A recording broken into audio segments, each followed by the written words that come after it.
नमस्कार दोस्तों, आप सभी का स्वागत है आपके अपने परिवार अड्डा 24/7 पर। मैं आपका इंग्लिश मेंटर आदित्य भैया आप सभी का दिल खोलकर स्वागत करता हूं। फिलहाल जैसा कि आप सभी जानते हैं कि आपके लिए प्रीवियस ईयर पेपर्स कितने इंपॉर्टेंट होते हैं, आप लोग कितनी डिमांड करते हो कि प्रीवियस ईयर पेपर करा दो ताकि हमारा जो सिक्योर हो जाए क्लास 12th बोर्ड का एग्जामिनेशन। अगर आप चाहते हो कि आपका बोर्ड एग्जामिनेशन सिक्योर हो जाए तो आप यहां पर आप शुरू कर सकते हो मेरे साथ series of previous year papers. ये 2023 का सेट 1 है। क्या बोला मैंने? 2023 का सेट 1। क्वेश्चन पेपर कोड क्या है? 1/1/1। कितना देखने में अच्छा लग रहा है ना, 111। लोग गाड़ी खरीदते हैं ना पीछे 111 वाली। तो ऐसे ही आप अब मेरे साथ शुरू करने वाले हो प्रीवियस ईयर पेपर। अच्छा देखो, ये सिर्फ सॉल्व करने का एक तरीका नहीं कि मैं आपके सामने सॉल्व कर दूं और आपने देख लिया अंगड़ाइयां लेती हूं करके चले गए। नहीं, एक बहुत ही सही तरीका होना चाहिए भैया इसको अप्रोच करने का। सबसे पहले तो आप ये समझ लो, उसके बाद मैं से शुरू करूंगा। जब मैं आपके सामने क्वेश्चन पेपर लेकर के आया हूं तो आपको पहली बात तो उम्मीद ये नहीं करनी है कि मैं आपको एकदम लिख के बताऊंगा एक एक चीज। मैं आपको चीजें समझाऊंगा, आपको खुद से ट्राई करना है, क्योंकि अल्टीमेटली पेपर में बैठे आप जाओगे। पूरा का पूरा कोर्स खत्म करवा दिया गया है आपको। पूरी क्लास 12th, चाहे वो आपका लिटरेचर हो, चाहे वो आपका राइटिंग सेक्शन हो, चाहे वो आपका अनसीन पैसेज हो, राइटिंग सेक्शन, रीडिंग सेक्शन, आपका लिटरेचर, एवरीथिंग इज कंप्लीटेड। ठीक है। उसके बाद ये हमारी तरफ से आपको बाउंस बैक, यानी कि जो बच्चे हैं जिन्होंने अभी तक तैयारी नहीं करी उन्हें एक तरीके का बाउंस बैक मिलेगा। कोई बात नहीं, अगर पहले से नहीं कर पाए, आपने सुना होगा विवेक बिंद्रा जी को बोलते हो बाउंस बैक, बाउंस बैक आसान है। तो वाकई में आसान है, बस आपको जुड़े रहना है बहुत ध्यान से। और मैं शुरुआत में ही ये बातें बता देता हूं, अगर आपको कोई समस्या है, कोई परेशानी है, कमेंट सेक्शन आपके लिए। साथ ही साथ मैं अपनी ईमेल आईडी यहीं पर दिए दे रहा हूं। कोई क्वेश्चन में समस्या आ रही है, कुछ दिक्कत है बेटा, मैं बस चाहता हूं जितने भी मेरे अर्जुन इस समय देख रहे हैं ना इस वीडियो को, वो सभी के सभी फोड़ करके आए एकदम चिड़िया की। जब बोर्ड का बारी आया ना तो इंग्लिश में सबके सब 100 में से 100 लेकर के आए। और जब मैं यहां पर आंसर करा रहा हूं तो मेरी और तुम्हारी दोनों की आंखों में आंसू होने चाहिए कि हाँ, हम दोनों ने मेहनत की और हमारी मेहनत साकार हो गई। तो आदित्य.तिवारी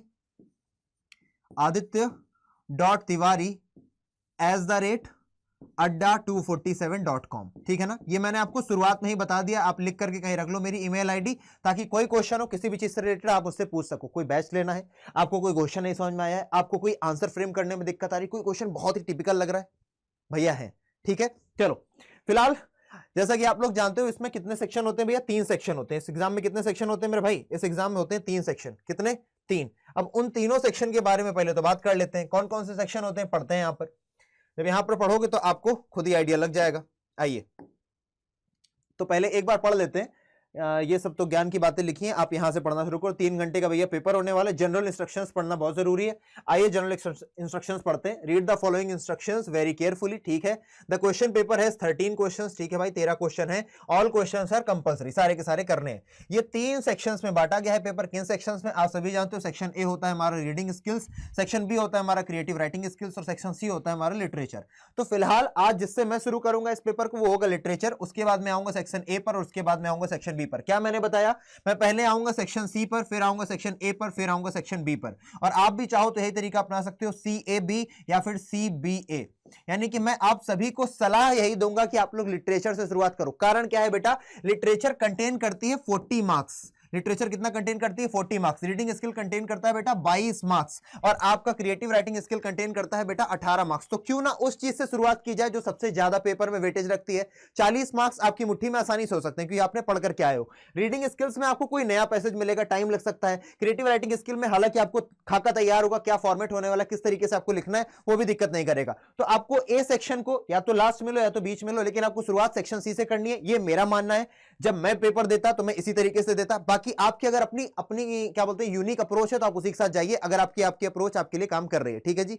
मैं अपना बता रहा हूं कि अगर कुछ बच्चे हैं जिनको सब कुछ जानना है तो मैं एक एक मिनट में बात बताऊंगा। सेक्शन सी से पेपर शुरू कीजिए, बाकी तो ठीक है। आगे, attempt all question based on specific instructions for each part, right the correct question number, है ना, करेक्ट क्वेश्चन नंबर ना भूलें। यही सारी गलतियां छोटी छोटी होती है जो हम कर देते हैं। And part therefore in your question sheet, separate instructions are given, ठीक है ना। Adhere to the prescribed word limit while, है ना। और यहां पर बोल रहा है कि आपको प्रेस्क्राइब्ड वर्ड लिमिट का ध्यान रखना है। अगर आपको बोल रहा है कि 3 नंबर वाला जो शॉर्ट क्वेश्चन है वो आपका 40 से 50 वर्ड्स के बीच में हो जाना चाहिए तो हो जाना चाहिए, क्यों आपको 70 वर्ड्स लेने हैं? अगर वो 5 नंबर वाला क्वेश्चन आपके लिए बोला गया है कि भैया 120 से 150 वर्ड्स के बीच में कर दो, तो 150 वर्ड्स के बीच में कर दो, क्यों उसको बड़ा करना, क्यों उसको छोटा कर देना? 130 140 वर्ड्स में रखो लॉन्ग को। जो आपका लेटर राइटिंग आएगा, साथ ही साथ जो आपका आर्टिकल राइटिंग होगा, रिपोर्ट राइटिंग होगा, इन सभी को 130 140 वर्ड में सीमित करो, क्योंकि आपको सेक्शन ए में जाकर के पढ़ना भी पड़ेगा बड़े बड़े 2-2 पैसेजेस को, फिर उसका आंसर भी देना पड़ेगा, एंड दैट नीड टाइम, या दैट नीड्स टाइम। चलिए फिलहाल आगे बढ़ा जाए,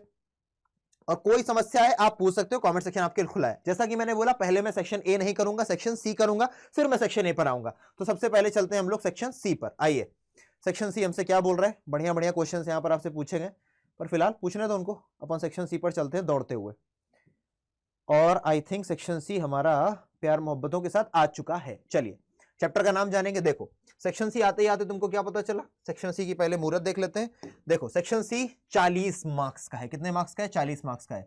आपका एग्जाम कितने मार्क्स का है? 80 मार्क्स का। उसमें से 40 मार्क्स केवल और केवल आपको लिटरेचर से मिल रहे हैं। तो पहले कौन सा पार्ट करना है? बोलो, पहले पार्ट करना है लिटरेचर वाला। आइए, चैप्टर में बोल रहा है, पहला 7th नंबर क्वेश्चन कर रहे हैं हम लोग। Attempt any one of the 2 abstracts. आपके पास 2 एब्स्ट्रैक्ट्स दिए हैं, यानी किसी किताब के किसी चैप्टर के अंश दिए हैं, पैसेजेस दिए हैं, और उसके हिसाब के आपको आंसर देने हैं। रीड द फॉलोइंग एब्स्ट्रैक्ट, पढ़िए और आंसर दीजिए क्वेश्चंस का दैट फॉलो। चलिए, आपको ये सारे क्वेश्चंस मैं पहले करा चुका हूं, जितने पीवाईक्यूज थे, तो यहां पे आपको दिक्कत नहीं होगी। जो नए बच्चे हैं उनको जरूर हेल्प मिल जाएगी। तो I look again at her wall pane. Chapter का नाम क्या है? चैप्टर का नाम है माई मदर एट 66। क्या है चैप्टर का नाम? चैप्टर का नाम है माई मदर एट 66। यहां पर मैं ऐसे लिख देता हूं, रिटन बाय, किसने लिखा है भाई साहब? इसको लिखा है कमला दास जी ने। क्लियर रहेगा इतना? आप लोगों को कम से कम चैप्टर और राइटर का नाम तो याद होना ही चाहिए। हालांकि ये पोएट है। आई लुक्ड अगेन एट हर, यहां पर आई कौन है? आई यहां पर ऑथर है, ऑथर यानी कि पोएट। पोएट कौन है यहां पर? कमला दास जी। एट हर, हर कौन है यहां पर? इनकी मदर है। किसकी मदर? ऑथर की मदर की बात हो रही है। साथ ही साथ क्या बता रही? वैन पेल। वैन का मतलब क्या है? उनका चेहरा बहुत ज्यादा कलरलेस हो चुका है। कैसा हो चुका है? कलरलेस हो चुका है, बहुत ज्यादा अनवेल दिखाई दे रही हैं, परेशान दिख रही हैं। पेल यानी कि उनके चेहरे पर थोड़ा सा पीलापन भी आ गया, क्योंकि वो बुजुर्ग हो गई हैं। As a late winter's moon, उनका चेहरा कैसा हो गया? As a late winter's moon. Winter's moon समझ गए तुम? एज यहां पर क्यों यूज हुआ? तुमको मैंने बता रखा है, तुमको मैंने एक क्लास में पढ़ा रखा है, चाहे जाकर के देख लेना ह्यूमैनिटीज अड्डा के सेशन, ह्यूमैनिटीज अड्डा के चैनल पर, कि भैया मैंने आपको पूरे पोएटिक डिवाइस कराए। तो as a late winter's moon, जहां पर भी एज, सो और लाइक का यूज हो जाता है और वो कंपैरिजन कराता है, तो वहां पर सिमिली होता है। क्या पता आपसे बाद में क्वेश्चन पूछ लिया जाए, मैं आपको पूरा बताता चल रहा हूं, बाकी जो भी पूछे देख लेंगे। ठीक है? As a late winter's moon and felt that old, है ना? मैंने उनकी तरफ देखा और उनका चेहरा कैसा दिख रहा है? लेट विंटर्स मून की तरीके। अब देखो मेरे अंदर से टीचर उमड़ उमड़ के बाहर आ रहा है, पर उसको थोड़ा सा मैं कंट्रोल करूंगा, क्योंकि यहां पर हमें क्वेश्चंस का आंसर देना है, ना कि आपको एक्सप्लेन करना है। तो उनका चेहरा एक लेट विंटर मून के तरीके दिख रहा है, जैसे कि विंटर में नहीं, सर्दियों में जो चांद होता है एकदम छुप जाता है, धुंधला हो जाता है, उसी तरीके उनका चेहरा भी एकदम झुर्रियों से धुंधला हो गया और बहुत ज्यादा कमजोर सा दिख रहा है। आगे, and felt that old familiar एक। फेमिलियर का मतलब है जाना पहचाना, एक का मतलब होता है पेन। और मैंने फिर वही जो मेरा बचपन का जाना पहचाना दर्द था, मुझे महसूस हुआ। माई चाइल्डहुड फियर, मेरे बचपन का डर। शायद बचपन में भी मां इनसे दूर हो गई होंगी, तो वही इनका डर था। बट ऑल आई सेड, लेकिन मैंने मात्र कितना ही कहा? मैंने कहा सी यू सून अम्मा, मैं आपसे जल्दी मिलूंगी। अम्मा वहां पर क्यों बोला था? क्योंकि साउथ इंडियन है। ऑल आई डिड वॉज, और मैंने क्या किया? सिर्फ मुस्कुराया, मुस्कुराया और मुस्कुराया। यहां पर भी देखो कितनी बार मुस्कुराया वर्ड आ गया बेटा, यहां पर भी 3 बार मुस्कुराया वर्ड आ गया। कितनी बार? 3 बार। कौन सा कलर ले लें यार? ये लेते हैं, चलो। एक ये स्माइल आ गया, एक ये स्माइल और एक ये स्माइल। और आपको पता है अगर एक वर्ड बार बार रिपीट हो रहा है तो वहां पर क्या हो जाता है? रिपीटिशन आ जाता है। क्या आता है? रिपीटिशन आ जाता है। कोई समस्या परेशानी वाली बात होगी नहीं। चलिए अब क्वेश्चंस देख लेते हैं। हालांकि मेरा हमेशा बताना ये होता है, जब आप पैसेज करते हो, जब आप पैसेज करते हो तो आप पहले क्वेश्चंस को देखा करो। लेकिन जब भी पोएट्री वाला सीन होता है तो आप पहले क्वेश्चंस को चाहो तो देख लो, नहीं तो आप इसको भी पढ़ सकते हो। लेकिन टाइम बचाने का अगर मैं आपको तरीका बताऊं तो सबसे अच्छा तरीका है, कोई भी पैसेज आए, चाहे वो आपका लिटरेचर से रिलेटेड हो, लिटरेचर, अरे यार बड़ा जल्दबाजी में जीभ हो रही है, लिटरेचर से रिलेटेड हो, चाहे वो आपका रीडिंग सेक्शन से रिलेटेड हो, आपको एक बात का ध्यान रखना है, आप क्वेश्चंस पहले पढ़ोगे, उसके बाद आकर के पैसेज पढ़ोगे। फायदा क्या है भैया? फायदा बच्चे आपको ये होगा कि जब आप क्वेश्चन पढ़ लोगे तो जब आप वापस जाकर के पैसेज पढ़ रहे होगे ना, तो आपका दिमाग क्लिक करेगा जहां पर भी आपको क्वेश्चन से रिलेटेड कोई लाइन दिखाई देगी। ये होता है फायदा, उसमें टाइम मैनेजमेंट अच्छा हो जाता है। चलिए फिलहाल हम लोग आगे बढ़ने की कोशिश करते हैं। यहां तक हम लोगों ने जान लिया है, आई थिंक ये आप समझ चुके होंगे। तो अब हम इसको साफ कर देते हैं और बढ़ते हैं क्वेश्चन नंबर 1 पर। ठीक है ना? आपका पहला क्वेश्चन आपसे पूछ रहा है और बड़ा लंबा चौड़ा है, लेकिन आप लोग हवा में उड़ा दोगे, दुर्राटे काट दोगे, टेंशन नहीं लेना है। जब तक भैया यहां पर खड़े तो टेंशन तो कतई नहीं लेना है। ठीक है ना? सब अर्जुन बनेंगे मेरे, सारे के सारे। ठीक है ना, सब फोड़ करके आएंगे। The poem my mother eight 66 captures the dash of narrator.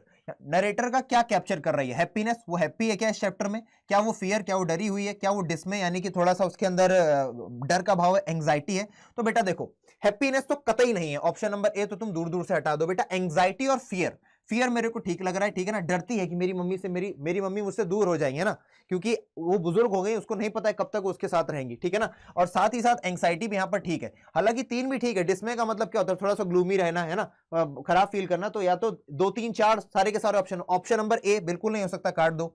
Option number 1 and 4, 1 नहीं हो सकता तो भैया इसको वाला भी हटा दो। फिर 2 एंड 4, 2 एंड 4 ये ऑप्शन बिल्कुल सही है बेटा, है ना, फियर एंड एंग्जाइटी। और ये है ऑप्शन नंबर केवल 3, तो केवल 3 नहीं होगा बेटा, ऑप्शन नंबर 2 और 4 होगा। Option number C is absolutely correct. फिर यहां बोल रहा है identify the phrase from the extract that suggest the following. आपको फ्रेज लेकर के आना है जो ये बताता हो। सी वाज ओवरवेल्म्ड यानी कि बहुत ज्यादा भावुक हो गई थी, with emotion and could not speak much. या ये किस लाइन से आपको पता चल रहा है? ये आपको पता चल रहा है इस वाली लाइन से। किस वाली लाइन से भैया? इस वाली लाइन से। But all I said was see you soon amma, वो कुछ नहीं कह पाई इसके बाद, and I was smile smile and smile. तो आपको इससे पता चलता है भैया इस वाले क्या बोलते हैं स्टेटमेंट से कि भैया वो बोलने की स्थिति में नहीं थी बिल्कुल भी, और बहुत ज्यादा इमोशनल फील कर रही थी। आगे बढ़े, क्वेश्चन नंबर 3 क्या बोल रहे हैं भैया? क्वेश्चन नंबर 3 बोल रहा है the word van in the given context must near by means. Nearly means, तो नियरली बेटा पेल भी हो सकता है, ओल्ड भी हो सकता है, अनवेल भी हो सकता है, एंशियस भी हो सकता है, क्योंकि वहां पर बोला है वैन पेल फेस। क्या बोला है? वैन पेल फेस, ठीक है। अब पेल चूंकि वहां पर पहले से ही दिया गया है तो मैं जाऊंगा अनवेल के साथ। अनवेल का मतलब क्या है भैया? उनकी स्थिति अच्छी नहीं है, वो इल है ना, थोड़ा सा बीमार टाइप का उनकी हालत हो रखी है। Next question is asking you complete the following analogy correctly. Analogy वाले क्वेश्चंस आते हैं, चाहे आप अभी क्लास 12th में देखो, बाद में आपको CUET central university entrance test में भी ऐसे क्वेश्चंस देखने को मिलते हैं। Complete the following analogy correctly. Do not repeat from the example used. Trees sprinting personification है, तो सिमिली कहां पर है? अगर ट्रीज स्प्रिंटिंग, जैसे कि ट्रीज जो होते हैं वो कैसे थिंग होते हैं भैया? नॉन लिविंग थिंग्स होते हैं। ट्रीज कैसे होते हैं? नॉन लिविंग होते हैं। फिर भी क्या बोल रहे हैं? ट्रीज स्प्रिंटिंग, ट्रीज दौड़ लगा रही थी, जो कि संभव नहीं है। तो यहां पर हो गया पर्सोनिफिकेशन, मानवीकरण अलंकार। जब भी किसी नॉन लिविंग ऑब्जेक्ट को लिविंग ऑब्जेक्ट की तरीके पोर्ट्रे किया जाता है, दिखाने की कोशिश की जाती है, वहां पर क्या होता है? पर्सोनिफिकेशन। तो सिमिली कहां पर होगा? सिमिली, सिमिली चाची। आपको मैंने पढ़ाया है कई बार कि सिमिली चाची हैं, और सिमिली चाची के कितने बच्चे? 3 बच्चे हैं। इन 3 बच्चों का नाम क्या है? एज, सो और लाइक। इन 3 बच्चों का नाम क्या है? एज, सो और लाइक। और अगर आपको ये तीनों कहीं दिख जाए तुलना कराते हुए, क्योंकि चाचियां क्या करती? फलाने का लड़का अच्छा, नहीं ना हमारे लड़के के, उनके लड़के से ज्यादा अच्छे नंबर आए थे। यानी कि सिमली चाची का काम है कंपैरिजन कराना। तो यहां पर आप देख लो कहां पर कंपैरिजन हो रहा है? As the late winter's moon, उनके चेहरे की तुलना की जा रही है ना। तो ये वाला आपका सही आंसर हो जाएगा। यहां पर यूज हो रहा है सिमिली, जहां पर मैंने आपको बताई दिया पहले से ही, इस जगह पर कहां गया? हाँ, as a late winter's moon. इस वाली लाइन में क्या यूज हो रहा है? सिमिली यूज हो रहा है, क्योंकि यहां पर एज आया है, और लेट विंटर्स मून से किसकी तुलना की जा रही है? Face of her mother. Poets mother लिख देता हूं मैं आपकी ज्यादा अच्छी अंडरस्टैंडिंग के लिए, ठीक है। चलो, फेस ऑफ पोएट्स मदर से तुलना कराई जा रही है लेट विंटर्स मून की। क्यों कराई जा रही है ये भी बता दिया, क्योंकि जैसे उनका चेहरा धुंधला सा हो गया है, वैसे ही बादल में चांद भी हो जाता है। नेक्स्ट क्वेश्चन है क्या यहाँ पर? 5वां क्वेश्चन एक और है, चलिए देख लेते हैं, फटाफट से करते हैं। 5वां क्वेश्चन बोल रहा है on the basis of the extract study the 2 statements 1 and 2 given below. The poet accepts the reality. Poet जो है एक्सेप्ट कर लेती हैं रियलिटी को, कि उनकी माता जी क्या हो चुकी हैं? बुजुर्ग हो चुकी हैं, डिक्लाइनिंग हेल्थ। बिल्कुल सही बात है। She is nostalgic about the her childhood days spent with her mother. Nostalgic है किस बात पे भैया? About her childhood days spent with her mother, है ना, उसके बारे में वो नॉस्टैल्जिक फील कर रही है। तो 1 is true, 2 is false, both 1 and 2 are true, 2 is the reason of 1। अब मैं देखो इसमें आपको मैं 50-50 का ऑप्शन देकर के जाऊंगा, क्योंकि सिंपल क्वेश्चन है, थोड़ा सा आप लोग भी मेहनत करोगे, थोड़ा कमेंट सेक्शन में बाहर लाओगे, इसलिए। तो आप लोगों ने अगर देखा है कौन सा भैया, क्या होती है उसके ऐसे करने के बाद क्या बचता है उसमें? अरे यार, कौन बनेगा करोड़पति। तो आपके साथ मैं खेलने वाला हूं कौन बनेगा किसका पति कौन बनेगा करोड़पति। करोड़पति तो नहीं, सी रख देते हैं ऐसे ही, ठीक है ना। तो आपके लिए मैं 2 हटा करके जाता हूं। पहला मैं ये हटा देता हूं भैया, 2 is the reason for 1। ये वाला सी ऑप्शन बिल्कुल नहीं होने वाला, 2 ऑप्शन मैं हटा दूंगा, ठीक है ना। 2 can be inferred from the extract, या फिर 1 is true but 2 is false, both 1 and 2 are true, या फिर 2 can be inferred from the extract. और मैंने आपके लिए ऑप्शन नंबर सी डी भी हटा दिया। अब आपको बताना है कमेंट सेक्शन में कि क्वेश्चन नंबर 7 के वी पार्ट का सही आंसर क्या था, ए था या बी था? आई थिंक आप लोग इसका सही आंसर कर लोगे और जिसका आंसर सही होगा उसका मैं पिन कर दूंगा। फिलहाल हम लोग बढ़ चलते हैं 6th क्वेश्चन की ओर। Explain the following statement with reference to the above extract, all I did was smile smile and smile. आखिरकार इसका मतलब क्या है कि मैं मुस्कुराई मुस्कुराई और मुस्कुराई, because she was overwhelmed with the emotion, she was not able to speak anything and she wanted to show her brave front in front of her mother, so that, इसके लिए ताकि उनकी मम्मी को ये ना फील हो कि मेरी बेटी कमजोर फील कर रही है। आप भी जानते हो अगर बेटी कमजोर फील करेगी तो मम्मी भी कमजोर फील करेगी। That is why she is not saying, उनका गला रूंध आया होगा शायद, but she is like okay, बस स्माइल कर रही और कुछ नहीं बोल रही। So now you know the answer, right. Next paragraph देखते हैं। अब अगले से मुझे ये बता देना कि आपको दोनों पैराग्राफ देखने, अब इसमें तो मैं कराऊंगा ही कराऊंगा, वरना तुम कहोगे देखो मास्टर को एक नहीं आता होगा, इनको आदित्य भैया को एक नहीं आता होगा तभी इनने एक ही कराया है। ऐसा नहीं है बाबा, आदित्य भैया इधर ठीक है। तो अगले बेटा कमेंट सेक्शन बताना तुम लोग कि तुमको सारे चाहिए होते हैं कि हम कोई एक भी करा देंगे तो चलेगा। चलो दूसरा देखते हैं क्या है। हाँ जी, दूसरा आपका कहां से आया भैया? Now we will count to 12 and we will all keep still, keeping quiet. Chapter का नाम क्या है भैया? Keeping quiet, keeping quiet. लिखने वाले का नाम क्या है? Pablo Neruda. क्या नाम है? Pablo Neruda. हालांकि ये इनका पेन नेम है, इनका असली नाम क्या था? नेफ्टाली रिचार्डो रईस करके कुछ नाम था, है ना, ये इनका पेन नेम है। चलो फिलहाल पढ़ने पर ध्यान देते हैं। Now we will count to 12, हम लोग 12 तक गिनती करेंगे। And we will all keep still, हम सभी के सभी मूव नहीं करेंगे, स्टिल हो जाएंगे, बिल्कुल स्थिर हो जाएंगे। For once on the face of the earth, और पहली बार इस दुनिया में फेस ऑन द अर्थ, यहां पर मुझे लग रहा है भैया पर्सोनिफिकेशन होगा। क्यों पर्सोनिफिकेशन होगा? पर्सोनिफिकेशन। अरे भैया अर्थ के पास चेहरा कहां से आ गया? चेहरा तो किसी लड़की का, लड़के का हो सकता है, इंसान का हो सकता है, गधे का हो सकता है ना, जानवर का हो सकता है। पृथ्वी का कैसे चेहरा होगा? तो पर्सोनिफिकेशन हो गया। Let's not speak in any language, बोल रहे हैं भैया किसी भी भाषा में बात मत करो। Let's stop for 1 second, 1 second के लिए बात ही मत करो, चुप हो जाओ। And not move our arms so much, और अपने आर्म्स का यूज मत करो। यहां पर आर्म्स का मतलब सिर्फ हाथ से नहीं है बेटा, आर्म्स का मतलब एम्यूनिशन से भी है। तो यहां पर आर्म्स के दो मतलब है, यहां पर आर्म्स के कितने मतलब है? दो मतलब है। एक का मतलब भैया योर हैंड्स, है ना, अपने हाथों की मूवमेंट को छोड़ दो। और दूसरा आर्म्स का मतलब भैया कि जितना भी तुम्हारा यंग चल रहा है, जितना भी एम्यूनिशन तुम यूज कर रहे हो, एम्यूनिशन, जितने भी एम्यूनिशन तुम यूज कर रहे हो इधर उधर की लड़ाई में। आज ही के समय में देख लो, हालांकि अभी तो बंद हो गई है, रशिया और यूक्रेन के बीच की लड़ाई, है ना, अभी पैलेस्तीन और क्या बोलते हैं कि इजराइल के बीच में लड़ाई हो गई थी, हमास हमास वाला सीन हो गया था। तो लड़ाई कहीं ना कहीं चलती रहती है, तो वो कहना कि उस समय के लिए रोक दो ये सारी सारी चीजें। It would be an exotic movement. Exotic का मतलब क्या? एक्स्ट्राऑर्डिनरी, ऐसा मूवमेंट, एक ऐसा क्षण जो किसी ने नहीं देखा होगा अभी तक, कभी भी इस अस्तित्व में नहीं आया होगा, उसे हम बोलेंगे एक्सोटिक मूवमेंट। विदाउट रेस्ट, जिसमें किसी प्रकार की जल्दबाजी नहीं होगी, जब कोई भी इंजन काम नहीं कर रहे हो, कोई आवाज नहीं, we would all be together, हम सभी एक हो जाएंगे। एक देखो, एक भाषा का क्या काम है? भाषा का काम है हमें जोड़ना। तो जब हम लोग सबके सब शांत हो जाएंगे तो एक भाषा होगी जिसमें हम सब लोग बात कर रहे होंगे, और वो एक भाषा होगी मौन की भाषा। तो इस समय जब हम सबके सब, पूरी दुनिया के सभी लोग शांत हो जाएंगे, कोई काम नहीं होगा, एकदम शांति होगी, तो हम सभी नेचर के साथ, इंसान के साथ, लिविंग नॉन लिविंग सभी चीजों के साथ क्या हो जाएंगे बेटा? कंपनी में हो जाएंगे, यूनिटी में हो जाएंगे। और किसके माध्यम से? मौन के माध्यम से। Very good. नाउ क्वेश्चंस पर हम लोग ध्यान देते हैं। अब आप लोग उड़ाई दोगे क्वेश्चंस को। चलिए 1, अब आप बताना बेटा द पोएट काउंट्स, और मुझे ये भी बताना कि ये वाला तुम्हें रिकॉर्डेड वीडियो ज्यादा अच्छा लग रहा है या तुम्हें चाहिए भैया लाइव सेशन, ताकि आप लोग भी आओ, आंसर दो, तुम्हें भी मजा आए, तुम्हारे अंदर भी फ्यूल जो है एकदम झटक पड़े कि हाँ भैया हमें भी अंगारे हैं, हाउस द जोश करेंगे सेशन में आकर के। अभी तुमको भी पता है रिकॉर्डिंग सेशन जा रही है, लेकिन तब भी, और मेरा तुम जील देख रहा हूं, मुझे पता है मेरे सामने सिर्फ एक कैमरा है, ये पूरा का पूरा बंद कमरा है, लेकिन तब भी मैं फील कर रहा हूं, मैं ये इमेजिन कर रहा हूं कि मेरे सामने हजारों बच्चे बैठे हुए, नहीं करोड़ों बच्चे बैठे हुए और मैं उन सबको पढ़ा रहा हूं। ठीक है ना? अगर मैं ये फील करके पढ़ा सकता हूं तो तुम बताना, अगर तुम्हें लाइव सेशंस चाहिए हो तो ये भी मुझे कमेंट सेक्शन बताना। क्वेश्चन नंबर 7 का 5th का आंसर देना है। ऑप्शन नंबर ए अभी है। दूसरा मुझे बताना है तुमको कि तुम्हें सारे के सारे करवाने, मतलब कि जो और में आता है कि 2 में से 1 करवा दे तो चलेगा। और ये भी बताना है कि तुम्हें ये लाइव सेशंस में चाहिए, ऐसे रिकॉर्डिंग तुम्हें चलती रहनी चाहिए। तुम कमेंट सेक्शन बताओगे जरूर, जितना जितना बोलना बेटा नोट करके चलो, अभी सेशन बहुत लंबा होने वाला है। ठीक है, पानी वानी लेके बैठ जाओ, तरोताजा होते रहो। ठीक है, चलो बढ़ते हैं आगे। The poet counts up to 12 as a countdown to lift arms, इसलिए वो बोल रहा है 12 तक कि भैया हम लोग हाथ उठाएंगे, या फिर स्पीक इन डिफरेंट लैंग्वेज कि हम लोग डिफरेंट लैंग्वेज बोलेंगे, मियाओ मियाओ करेंगे, या फिर स्टॉप ऑल एक्टिविटीज, हम लोग क्या करेंगे? सभी की सभी एक्टिविटीज को बंद कर देंगे जब वो 12 तक गिनती गिन लेंगे। क्लियर है? सिंपल है, बात खत्म, 1 नंबर जेब में। आगे बढ़ते हैं। Question number 2 is asking you, क्या आस्किंग यू भैया? बात करते हैं। The poet appeals to the people that they should keep quiet. Poet क्या कह रहा है? अपील कर रहा है लोगों से कि वो लोग शांत हो जाएं। काई को? किस चीज की अपील कर रहे हैं भैया? शांत होने को बोल रहे हैं, ये भी बोल रहे हैं मूवमेंट मत करो, सेलिब्रेट फेस्टिवल, कब बोला भाई? फेस्टिवल के लिए कुछ नहीं बोला, ये बोल रहे हाइबरनेट, घर के अंदर घुस जाओ चुप्पे से, है ना, मेढक बन जाओ। नहीं, ऑप्शन नंबर 1 और 2, ऑप्शन नंबर बी इसका एब्सोल्युटली करेक्ट हो जाएगा। कोई समस्या तो नहीं आ रही? एकदम हौले हौले हो जाएगा प्यार, चल रहा है ना, एकदम फील आ रहा है ना, मजा आ रही है ना, एकदम ऐसा लग रहा है ना कि उड़ता फिरूं, फील लेते रहो भैया।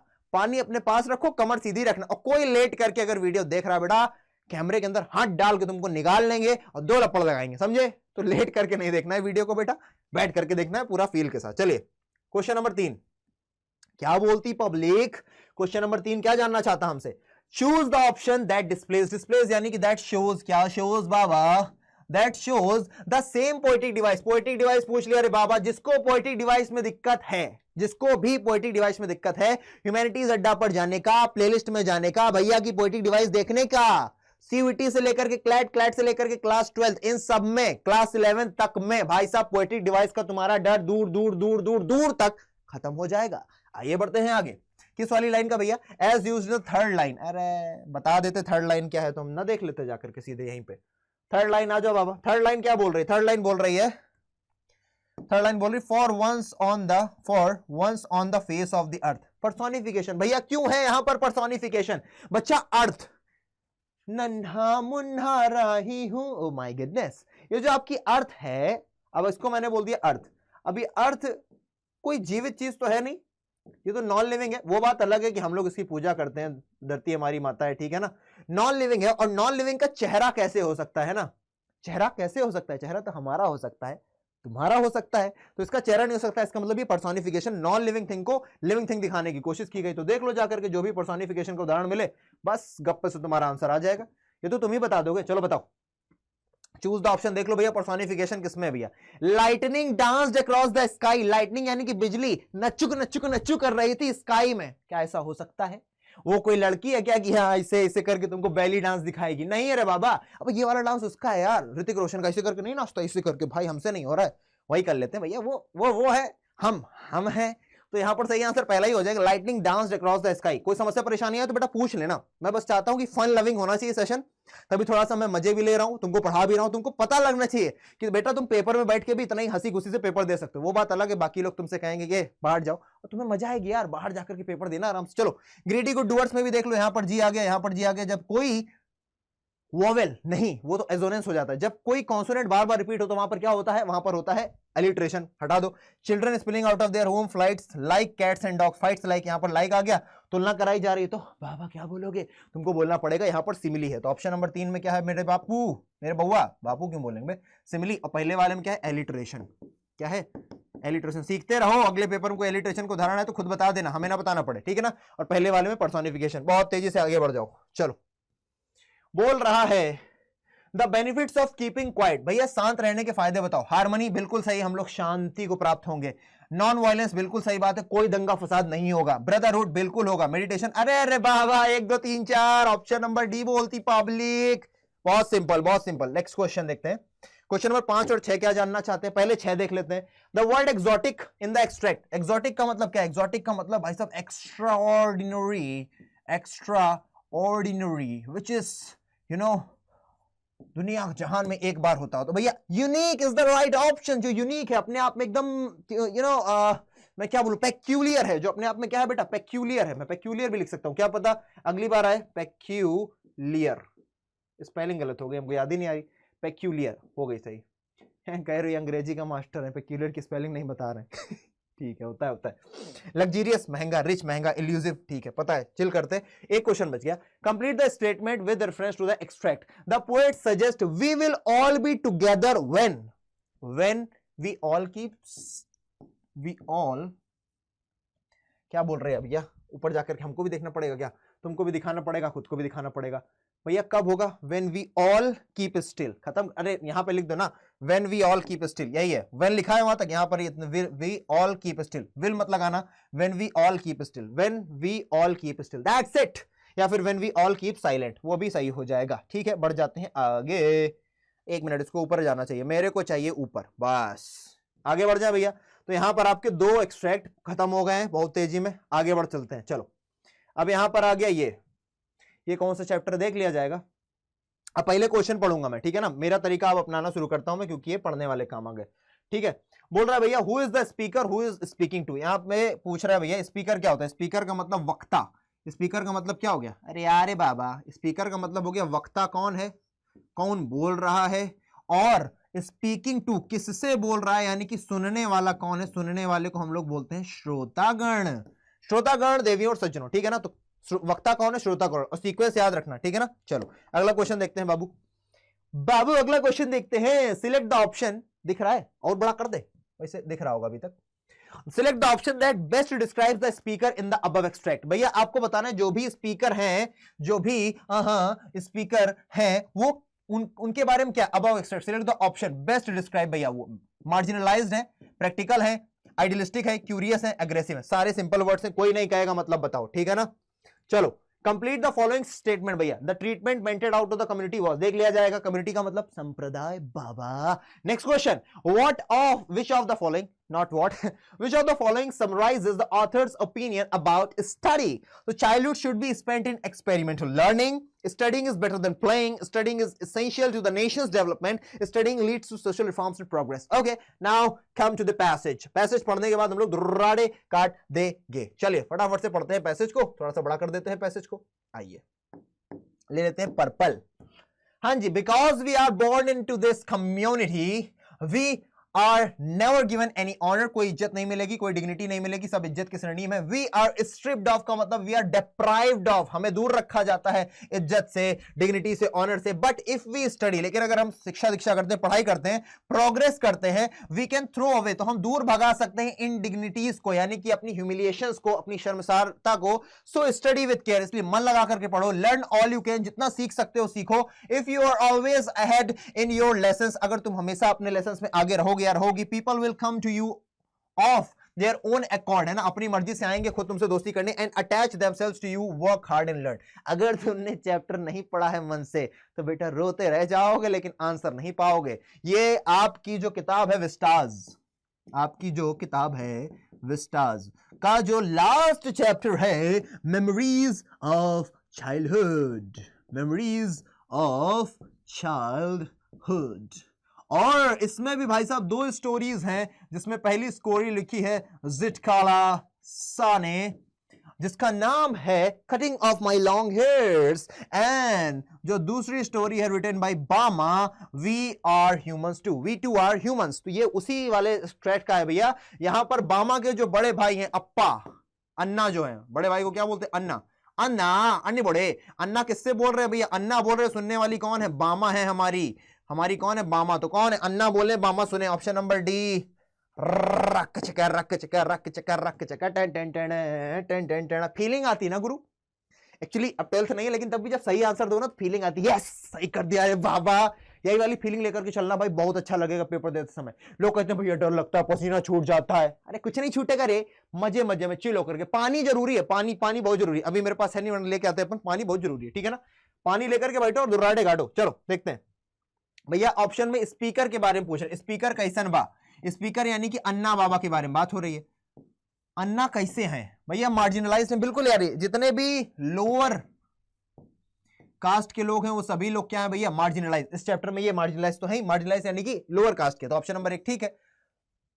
अब जब तुमने ऑप्शन नंबर 1 ठीक किया, उसके बाद सीधे एलिमिनेशन मेथड। किसमें ऑप्शन नंबर 1 है, इसमें है नहीं, हट जाओ हट जाओ हट जाओ बाबा, केवल ऑप्शन नंबर 1 में है। ऑप्शन नंबर 1 ठीक है। और इनके जो बड़े भाई प्रैक्टिकल में बोल रहे हैं ना कि अगर तुम मेहनत करोगे लोग खुद आएंगे तुम्हारे पास, तो this is the practical thing. तो option number 1 and 2 is absolutely correct. Now we will keep ahead, we will move ahead with to the question number 3।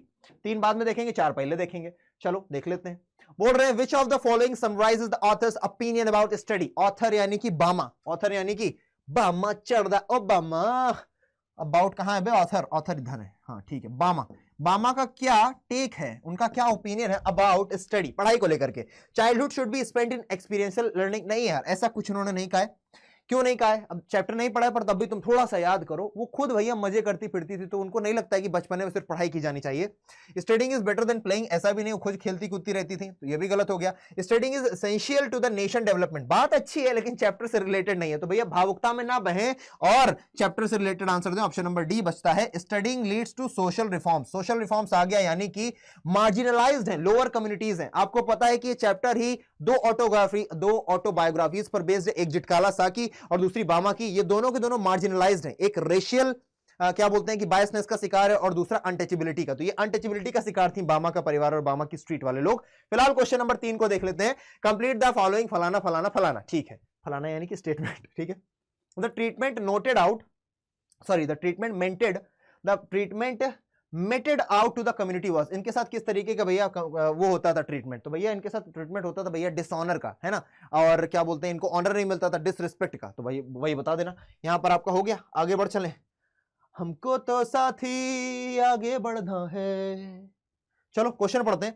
Who is the speaker and who is speaking to? Derry, his mother. ये वो देख लिया जाएगा, पहले chapter बिना पढ़े कैसे बता दें कौन है क्या है। आगे आओ, अगला क्वेश्चन। इसमें क्वेश्चन पहले पढ़ो, टाइम बच जाता है भैया, क्वेश्चन पढ़ोगे आंसर अपने आप आ जाएंगे। According to the speaker what do people feel about him, है ना, स्पीकर के हिसाब से लोग उसके बारे में क्या सोचते हैं?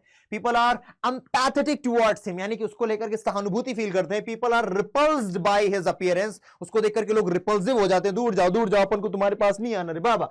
People are annoyed by his presence, लोग उसकी प्रेजेंस परेशान हो जाते हैं, अनॉय हो जाते हैं। या फिर people are unhappy at his association with his neighbours, या फिर लोग खुश नहीं है उसकी दोस्ती से, उसके नेबर से होने के कारण। हालांकि होता है कई जगह। कंप्लीट द फॉलोइंग क्या बोल रहा है? Where I look into the mirror and I see I am afraid of me, ठीक है, इसको पूरा करना है। Explain the following statement which reference to the given extract. You think poor boy but I am not. चलो फिलहाल पढ़ लेते हैं पैसेज को। मुझे तो चैप्टर याद भी आ गया, तुम्हें आया? तुम्हें आ गया होगा, दिखाई दे रहा है, दिखाई दे रहा है। और बड़ा करें क्या? और बड़ा करें क्या? और बड़ा कर देते हैं मेरे बच्चों के लिए, मेरे बच्चे, और बड़ा कर देता हूं मैं। चलो यहां पर क्या लिखा है बच्चे? तो ये चैप्टर कौन सा है? चैप्टर का नाम है on the face of it. क्या है चैप्टर का नाम? On the face of it. Chapter का नाम क्या है बाबा?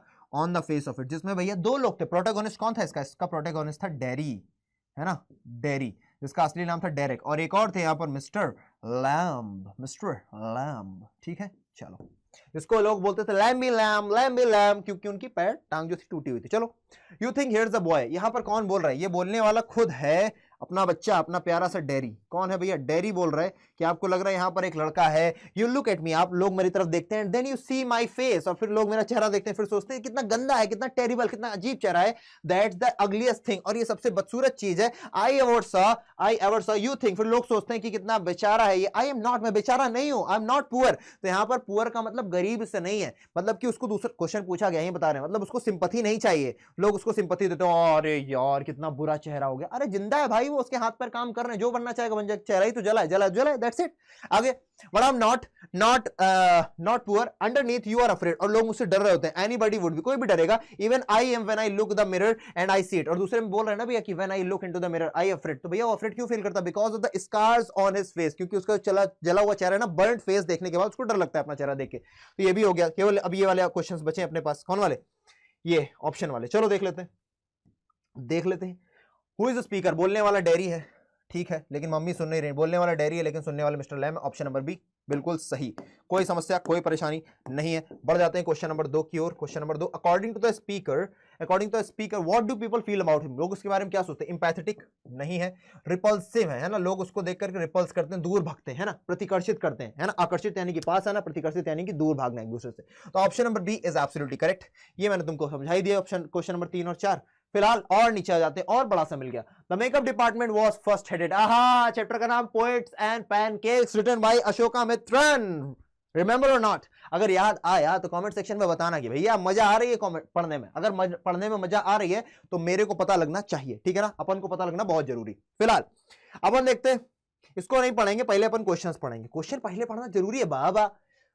क्यों जरूरी है? बार बार बताता हूं, टाइम बचता है, टाइम बचाना इज द मेन थिंग। जो भैया पेपर में स्मार्ट वर्क कर गया वो टाइम बचा ले जाएगा, रीडिंग कॉम्प्रिहेंशन में ज्यादा टाइम दे पाएगा, सही आंसर तक पहुंच पाएगा। वरना जल्दबाजी में एबीसीडी करके अक्कड़ बक्कड़ बम्बे बोल एबीसीडी अम्मा मम्मा करके चले जाते हो, चोर निकल के भागा, अक्कड़ बक्कड़ बम्बे बोल, जिस पे रुक गई उंगली बस सी ऑप्शन दे देना, सी ऑप्शन। तो ऐसा नहीं करना है। Question number 1, How was their national integration long before AIR? AIR यानी कि All India Radio and Doordarshan in the makeup department, the staff। अब देखो ऑप्शन देखो भैया, पूछ क्या रहा है आपसे? How was there? कि भैया नेशनल इंटीग्रेशन का मतलब ना पता होगा अब इनमें से जाने कितनों को, सब थोड़े हमसे पढ़ के आ रहे हैं।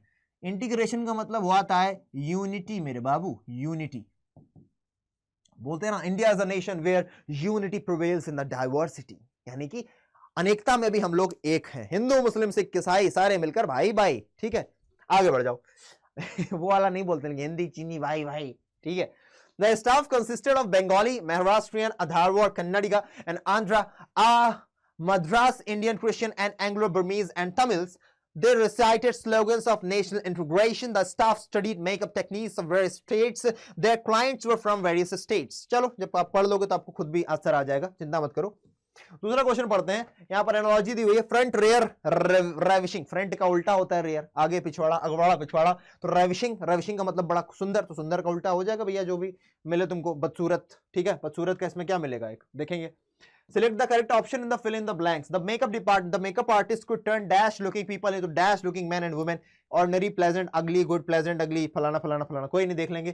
पैनकेक इन द एक्सट्रैक्ट, क्या है पैनकेक, ये तो अभी बता दो भैया। चैप्टर का नाम जिसने भी पढ़ रखा है, चैप्टर क्या है, चैप्टर का नाम है पोएट्स एंड पैनकेक्स। अब तो याद ही आ गया होगा क्वेश्चन पढ़ के, पोएट्स एंड पैनकेक्स। लिखने वाले व्यक्ति का नाम क्या है, लिखने वाले व्यक्ति का नाम है अशोका मित्रन। हिंदी में लिखने का मन कर रहा है मेरा, अशोका मित्रन। ठीक है ना। अब क्या पता कोई सोच ले कि सर जी को स्पेलिंग नहीं आती होगी इसलिए हिंदी में लिखा, लिख दें भैया अंग्रेजी में भी, वरना आजकल सोचने के लिए बड़ा दिक्कतें हैं। ठीक है, इसका आंसर फटाक से दे दो यार।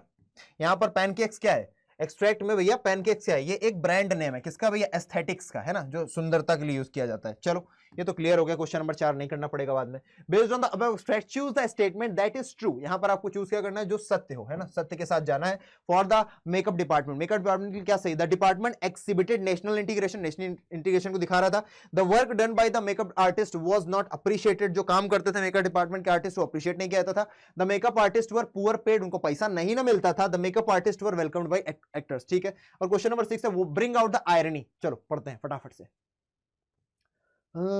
यही रास्ता है, आओ बेटा मजे लेते हैं चैप्टर के एकदम दुर्राड़े काट के। ठीक है, the makeup department was first headed by a Bengali, तो इनका मेकअप डिपार्टमेंट सबसे पहले बंगाली ने हेड किया। उसके बाद आ गया भैया, फिर वो इतना ज्यादा अमीर हो गया कि उसने छोड़ दिया इस काम को। उसके बाद एक महाराष्ट्रियन आया, फिर आया भाई साहब एक धारवाड़ कन्नड़ी का, फिर आया एक आंध्रा, फिर मद्रास का बंदा आया, फिर उसके बाद एंग्लो बर्मीज आया, फिर कुछ लोकल तमिल्स आए। ऑल दिस शोज, ये सारी बातें दिखाती हैं क्या, दैट की there was a great deal of national integration, की भैया यहां पर पहले से ही नेशनल इंटीग्रेशन, देश को एक करने का काम शुरू हो चुका था। ऑल इंडिया रेडियो और दूरदर्शन के आने के पहले से ही, कहां पर, जेमिनी स्टूडियो, जो कि 1956, I don't remember the exact year in which year it was established, I am just forgetting it. चलो कोई बात नहीं, फॉरगेटिंग होना बुरी बात नहीं है। टोपी पहनेगा पॉइंट, हैंडसम लगेगा, क्या बात थी पब्लिक, लग रहे हैंडसम, कि तो आप पढ़ा हैंडसम रहो, लगो तो कैसे भी, मैटर क्या करता है, सही बात है, सही बात है। चलो आगे बढ़े। Begin broadcasting programs on national integration. This gang of nationally integrated makeup men could turn any decent looking person, किसी भी अच्छे खासे लुकने वाले व्यक्ति को, decent यानी कि pleasant looking हो सकता है दिखने वाले व्यक्ति को, hideous crimson, hideous का मतलब क्या होता है, hideous का मतलब होता है very ugly, वेरी अगली, एक होता है भद्दा, एक होता है महाभद्दा, वेरी अगली। क्रिम्सन, क्रिम्सन का मतलब होता है लाल लाल एकदम, ह्यूड मॉन्स्टर, मॉन्स्टर बना देते थे with the help of truck loads of pancakes, है ना, एकदम पैनकेक्स पोत पोत करके, and a number of other locally made potions and lotions. चलो क्वेश्चन तुम लोग दुर्राटे काट लोगे, आगे आ जाओ, पढ़ते हैं बाबू। द स्टाफ, हाँ यहां पर पूछ रहा है कि हाउ वाज, किस तरीके से ये जो जेमिनी स्टूडियो का मेकअप डिपार्टमेंट था एक नेशनल इंटीग्रेशन का काम कर रहा था, क्योंकि इसके मेकअप डिपार्टमेंट भैया तमिल का आदमी काम मद्रास का आदमी काम कर चुका है ना, कन्नड़िगा काम कर चुका, दुनिया भर के लोग काम कर चुके, इसलिए ऑप्शन नंबर ए ही सही है यहाँ पर। ठीक है, कोई दिक्कत ही नहीं होगी। The staff consist of Bengali, Maharashtrian, Dharwad Kannadiga, Andhra, Madras Indian Christian and Anglo Burmese and Tamils, right, option number A is absolutely correct. So now we are heading towards question number 2, which is asking us, give us the answer of this analogy. As we can see, these both the things are antonyms of each other. What they are? Antonyms. Antonyms. आओ ये भी सीख ले, antonyms को antonyms बोलते क्यों हैं, antonym antonym तो बहुत सुना, आज ये भी बताता हूँ antonyms बोलते क्यों हैं। Antonyms, बस सीख गए तुम, क्या बोलते हैं, बोलो सीख गए, घर पे बैठ के बोलो सीख गए। एंटो या फिर एंटी का मतलब होता है अगेंस्ट, क्या होता है, अगेंस्ट। ऐसे कैसे होता है भैया, रूट वर्ड है बेटा। और यहां पर निम का मतलब होता है नेम, निम का मतलब क्या होता है, नेम। तो अगेंस्ट नेम यानी कि विलोम शब्द, विलोम शब्द हो गया एंटीनीम। तो अब से याद रखोगे, सिनोनिम क्या होता है, जब आप लिखते हो सिन, SYNONYM, तो निम का मतलब हो गया नेम, और सिन का मतलब होता है समान या फिर सेम, राइट बेबी, समझ में आ रही बच्चा लोग। चलो बढ़ते हैं आगे। तो इसका सही आंसर होता तो भैया फ्रंट रियर और रेविशिंग का क्या लिखा था भाई, हिडियस क्रिम्सन, क्या था यार हम भी भूल गए, ऊपर एक वर्ड आया तो था, मॉन्स्टर ह्यूड क्रिम्सन करके कोई वर्ड आया था, कहां गया, इंटीग्रेशन, हिडियस, HIDEOUS, इसका सही आंसर क्या हो जाएगा, वहां पर आप लिख दोगे हिडियस, ठीक है, कहां लिख दोगे, लिख दें, नहीं तुम कहोगे भैया हम नहीं आ पाया, हमको नहीं आया, हमको नहीं आया, आएगा कैसे, हम है ना, हम है ना, हिडियस, हिडियस, राइट बेटा। चलो आगे बढ़ जाए, अगला question, question number 3, select the correct option in the fill in the blanks, the makeup artist को टर्न, भैया उल्टा काम करते, सुंदर को बदसूरत बनाने का काम, तो भैया किसी भी ऑर्डिनरी को प्लेजेंट, अच्छा तो नहीं बना रहे, गुड नहीं बना रहे, ब्यूटीफुल नहीं बना रहे, ऑप्शन बाद गए देख लोगे तो भी निकाल दोगे तुम एलिमिनेशन मेथड से, किसी प्लेजेंट बंदे को भद्दा बनाने का काम कर रहे हैं, ऑप्शन नंबर सी, बोलो तारा ठीक है, आगे बढ़ते हैं भैया, आगे बढ़ते हैं, ये कर लिया था चौथा नंबर, ये ब्रांड नेम है पैनकेक, आगे बढ़ जाओ, लास्ट क्वेश्चन इसका पांचवा, फिर छठवां भी देख लेंगे। पांचवा क्वेश्चन क्या बताना चाहता है, आइए सुनते हैं देवियों और सज्जनों, क्या बात करनी है इनको। Based on the above extract choose the statement that is true, जो कि सत्य है for the makeup department, makeup department की क्या बात सत्य है, the makeup artist were welcomed by the actors, ऐसा कुछ नहीं बताया कि भैया एक्टर के द्वारा वेलकम किया जाते थे, the makeup artist were poorly paid, उनको पैसा नहीं मिलता था, ऐसा भी नहीं बताया गया है ना, the work done bye makeup artist was not appreciated, या फिर डिपार्टमेंट एक्सिबिटेड नेशनल इंटीग्रेशन, अरे बाबा ऑप्शन नंबर डी, डिपार्टमेंट दिखाता था नेशनल इंटीग्रेशन, क्योंकि वहां पर कन्नड़िगा भी है, धारवाड़ भी है, तमिल भी है, मद्रास का आदमी भी है, तो क्यों नहीं बोलोगे कि भैया national integration, option number D is absolutely correct. Last question बोला bring the irony in the above given extract, irony is that कि भैया अधिकतर मेकअप डिपार्टमेंट में मेकअप का काम क्या होता है, आदमी को सुंदर बनाना, but what they are doing, they are making any decent person to look like a hideous crimson ugliest person, right, किसी को भी एकदम हिडियस दिखा रहे, एकदम गंदा सा आदमी बना दे रहे हैं, तो ये आयरनी है, विडंबना, विडंबना यानी कि जब उल्टी चीज होने लग जाए, ठीक है ना, तो उसको आप विडंबना बोल देते हो। फिलहाल बढ़ जाते हैं आगे, और कह दो भैया ये भी पढ़ाओ, अरे तुम्हारे तो मजे चल रहे हैं बेटे। Read the following extract and answer the question that follows, चलिए जानते हैं, जानना तो पड़ेगा ना। Read the following extract and answer the questions that follows. Similarly, we have a lot of empty spaces in our lives. चलो इस बार पहले पढ़ लेते फिर आंसर देंगे, हालांकि आप लोग वही करना, मेरा तो चलो ठीक है, हम मास्टर आदमी, हम तो कर सकते हैं कभी कभार, हमने तो इतनी बार पढ़ा रखा है कि हमारे तो रटा ही होगा, ठीक है ना, मेरे इतना सरल है, पर तुम्हारे लिए वही सही है, क्वेश्चन पढ़ो फिर जाके पैसेज पढ़ो। तो मैंने तो इसी लाइन से पता कर लिया, we have a lot of empty spaces, chapter का नाम है भैया द इंटरव्यू, चैप्टर का नाम है the interview, written by Christopher Silvester, interview, और इस समय भी दो लोगों का इंटरव्यू चल रहा है यहां पर भाई, इंटरव्यू ले रहे हैं पद्मनाभन जी जो कि द हिंदू के एडिटर हैं, और देने वाले का नाम है अंबर्टो इको। इतना अच्छे से जब तुम्हें चैप्टर तैयार होगा ना, और तैयार हो सकता है बेटा, बड़ी बात नहीं, अगर हमें हो सकता है तुम्हें भी हो सकता है, ये मत सोचो कि इतने साल से पढ़ा रहा है इसको तो हो ही सकता है, ऐसी बात नहीं है बेटा, तुमको भी हो सकता है। अगर तुम मेरे सेशंस में आए हो बेटा, मैं वाकई मजाक नहीं कर रहा हूं, अगर तुमने मेरे सेशंस देखे हैं तो तुम जीना सीख जाते हो, कैसे आप चैप्टर में जीते हो, कैसे आप महसूस करते हो कि यार आपके सामने चीजें हो रही हैं, बस जब वो हो जाता है तो अल्टीमेटली आपको चीजें याद रहती हैं, है ना। तुम्हें आज भी याद होगा ना भैया कि जब उसने तुम्हारे हाथों को पहली बार पकड़ा था तो उसने क्या पहना था, कहां पर थे तुम, क्या बज रहा था, तुम्हें याद होगा क्योंकि तुम उस मोमेंट को जी रहे थे। तो वैसे ही लिटरेचर को जियोगे तो हो जाएगा। अब कह दो भाई हमारी तो गर्लफ्रेंड ही नहीं है, तुम्हें वो तो याद होगा ना जब तुम्हें बहुत तेज बुखार था, फिर मम्मी ने तुम्हें अपनी गोद पे रख करके सुलाया था, वो मोमेंट तो याद है। या कोई और मोमेंट जब तुम्हें पैसे की बहुत जरूरत थी और डैडी ने कहा था कोई बात नहीं, पापा ने कहा था कोई बात नहीं यार, पापा किस लिए काम कर रहे हैं, तुम्हारे लिए तो काम कर रहे हैं, मैंने तुम्हारे लिए तो कर रहे हैं, तो बस पढ़ाई में मन लगाओ, कोई टेंशन मत लो। याद है ना वो पल। तो ऐसे अगर स्टोरी को भी जियोगे, स्टोरी का एक पार्ट बन जाओगे, तो स्टोरी तुमको याद रहेगी, ज्यादा याद नहीं करना पड़ेगा। आओ इधर। Similarly we have a lot of spaces in our lives, वो कह रहे हैं अंबर्टो इको। ये किसने बोला है भैया, यहां पर ये अंबर्टो इको बोल रहे हैं, अंबर्टो इको जो कि सेमियोटिक्स के एक प्रोफेसर थे, है ना, और इन्होंने किताब भी लिखी सेमियोटिक्स पर, साइन लैंग्वेज को बोलते हैं सेमियोटिक्स, ठीक है ना। सिमिलरली उसी तरीके से हमारे पास जीवन में भी एम्प्टी स्पेसेस होते हैं, यानी कि फ्री टाइम होता है जिसको हम वेस्ट कर देते हैं। आई कॉल देम इंटरसाइसेस, जैसे मैं इंटरसाइसेस करता हूं, इंटरसाइसेस को भैया बोलते हैं गैप। हमने ये वाला करवा रखा है आपको अपनी क्लासेस में। ये जितने भी अभी तक क्वेश्चंस आए इनमें से एक भी ऐसा नहीं जो मैंने अपनी क्लास में नहीं करवाया है, मजाक की बात नहीं कर रहा हूं बेटा। जो लोग कर चुके हो मेरी क्लासेस में एक बार कमेंट सेक्शन में लिख देना, ताकि वो बच्चे जो इस सेशन को पहली बार देख रहे हैं उनको ये ना लगे कि ये मास्टर अपनी बहुत ज्यादा बड़ाई कर रहा है। तो जिन लोगों ने पढ़ रखा है, और मुझे पता है कम से कम यहाँ पर 700-800 लोग होंगे जिन्होंने पढ़ रखा है, पर 700-800 उम्मीद तो नहीं कर सकते, 70-80 भी कमेंट कर देंगे तो हमें लगेगा कि हाँ तुम लोगों ने कम से कम इतना तो कर दिया, ठीक है। तो लिख देना कि हम सब ये पहले से ही पढ़ चुके हैं, सारे के सारे भैया ने पहले ही पढ़ा दिए हैं।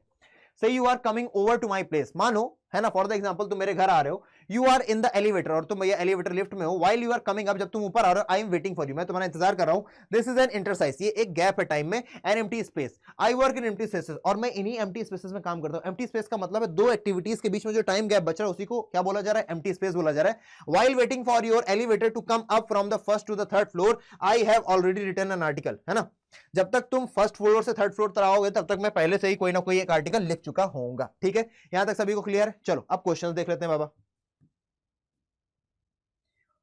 हाँ यही रास्ता है मेरा। अम्बर्टो इको कौन थे? अम्बर्टो इको प्रोफेसर थे सेमियोटिक्स के और एक ऑथर भी थे। पहला ही ऑप्शन बिल्कुल सही है, कोई समस्या नहीं है। इसीलिए बेटा जो भी कैरेक्टर्स होते हैं, मैं हमेशा बोलता हूं कि अगर किसी भी चैप्टर को आपको अच्छी तरीके से तैयार करना है तो प्रोटैगनिस्ट को जानना बहुत जरूरी है ना। जो भी प्रोटैगनिस्ट है, प्रोटैगनिस्ट यानी कि लीडिंग कैरेक्टर्स, और साथ ही साथ उनके बारे में वो क्या है, उनका कैरेक्टर कैसा है, उनके बारे में जानो, थीम जानो। वाला सेशन देख लेना जाकर, इसमें मैंने बताया क्वेश्चन याद है पर तब भी आंसर लिखने में प्रॉब्लम होती है। ह्यूमैनिटीज अड्डा पर जाओ, वीडियो सेक्शन पर क्लिक करो, वहां पर थोड़ा स्क्रॉल करो, मिल जाएगा। हजारों बच्चों देख चुके हैं, तुम भी देख लोगे तो बस भला हो जाएगा। ठीक है ना। चलो नेक्स्ट क्वेश्चन क्या है भैया, बोल रहा है rationalise to support the given statement, similarly we have a lot of empty spaces in our life. वो बोल रहे हैं जिस तरीके से हमारे, जिस तरीके से भैया यहां पर वो बताने की कोशिश कर रहे हैं, जैसे स्पेस में इतने सारा एम्प्टी स्पेस है ना, जैसे अगर स्पेस का सारा जो एम्प्टी स्पेस को हटा दोगे तो स्पेस एक मुट्ठी के बराबर बन जाएगा, as big as my fist. तो उसी तरीके से जो हमारा लाइफ है, हमारी लाइफ है, उसमें भी बहुत सारे गैप्स होते हैं। जैसे मान लो अभी मैं पढ़ा रहा हूं आपको, इस समय रात का कितना बज रहा है, इस समय रात का बज रहा है 12:05। ठीक है ना, रात के 12:05। रिकॉर्डिंग है, कभी भी कर सकते हैं, और वैसे भी तुमको पता है सो तो पाते नहीं है, पढ़ाने मशगूल रहते हैं, लेकिन हम खुश हैं बेटा, वाकई बहुत खुश है, इस तरीके से हम जी करके बहुत खुश है। तो रात का 12:05 रहा है, मान लो मैंने इस वाले वीडियो को रिकॉर्ड किया 2 बजे तक, और 2 बजे के बाद मैं 3 बजे मान लो यहां से घर जाता हूं, तो 2 से 3 के बीच में क्या करूंगा, मैं पानी पीऊंगा, इधर उधर टहलूंगा, है ना। वो जो टाइम मैं बर्बाद कर रहा हूं उसमें वो काम करते हैं, यानी कि हम लोग टाइम बर्बाद करते हैं, वही आपको आंसर में अपने बना करके लिखना है। ठीक है ना। आगे रीराइट द सेंटेंस, आपको रीराइट करना है sentence, replacing the underlined phrase with its inference. I call them exercises, अरे लिख दो यार, आई कॉल देम गैप्स, है ना। तो बस सिनोनिम में लिख दो, बात खत्म हो जाएगी। नेक्स्ट क्वेश्चन देखते हैं। क्वेश्चन नंबर 4 क्या बोल रहा है मेरे भाई, question number, on the basis of the extracts study the two student. दोनों पढ़ो। Umberto Eco works even in the spare time between activities, बिल्कुल सही बात है, वो स्पेयर टाइम, दो एक्टिविटीज के बीच में टाइम बचता है उसमें काम करते हैं, बढ़िया है। Umberto Eco does not like to be interviewed, ऐसा बिल्कुल भी नहीं है। ठीक है ना, इंटरव्यू लेना देना उनको पसंद है। ऑप्शन नंबर 1 सही है। 1 and 2 are true, खत्म। 2 is the reason, खत्म। 1 can be inferred from the extract but 2 cannot, but 2 can not, ये भी गलत है बेटा। 1 can be inferred from the extract but 2 can not. हाँ, 1 एक्सट्रैक्ट से इन्फर, इन्फर का मतलब क्या होता है, आप जो एक्सट्रैक्ट पढ़कर क्या है उससे आपको ये तो पता चल जाए कि ऑप्शन नंबर 1 आपके चैप्टर का पार्ट है, लेकिन ऑप्शन नंबर 2 में जो स्टेटमेंट लिखा है वो आपके चैप्टर में बिल्कुल नहीं बताया गया, इसलिए ऑप्शन नंबर ए इसका सही हो जाएगा। एक बार देख लूं मैं, 1 कैन बी इन्फर्ड, ठीक है, पहला सही है, एक्सट्रैक्ट बट 2 कैन नॉट दूसरा नहीं है। ठीक है ना, ऐसे क्लियरिटी कर दिया करो, कभी कभी मेरे पास भी होता है ना, लगता है कि कहीं गलत तो नहीं कर रहे हैं, तो एक बार ध्यान से देख लेते हैं ताकि पता चल जाए सही कर रहे हैं कि गलत कर रहे हैं। ठीक है, 1 मिनट देना मेरे को, और ठीक है, अभी तक तो ठीक है। चलो आगे बढ़ जाते हैं भैया, आगे बढ़े, आगे बढ़ जाओ। 5वां नंबर देखते हैं, 5वां number, replace the underline word with its antonym from the extract, है ना, एंटोनिम से। अरे भाई, when he is proceeding, क्या बोल रहा है, Umberto Eco does not like to waste time, he writes an article while he is proceeding. Proceeding नहीं होगा, यहाँ पर होगा वेटिंग। वेटिंग उल्टा बताना ना तुमको, एंटोनिम बताना है तो प्रोसीडिंग आगे बढ़ना, वेटिंग यानी कि वेट करना किस चीज का, है ना, किस चीज में रुकावट रोक करके रख देना। प्रोसीड यानी क्या होता है, आगे बढ़ना, पढ़ते जाना।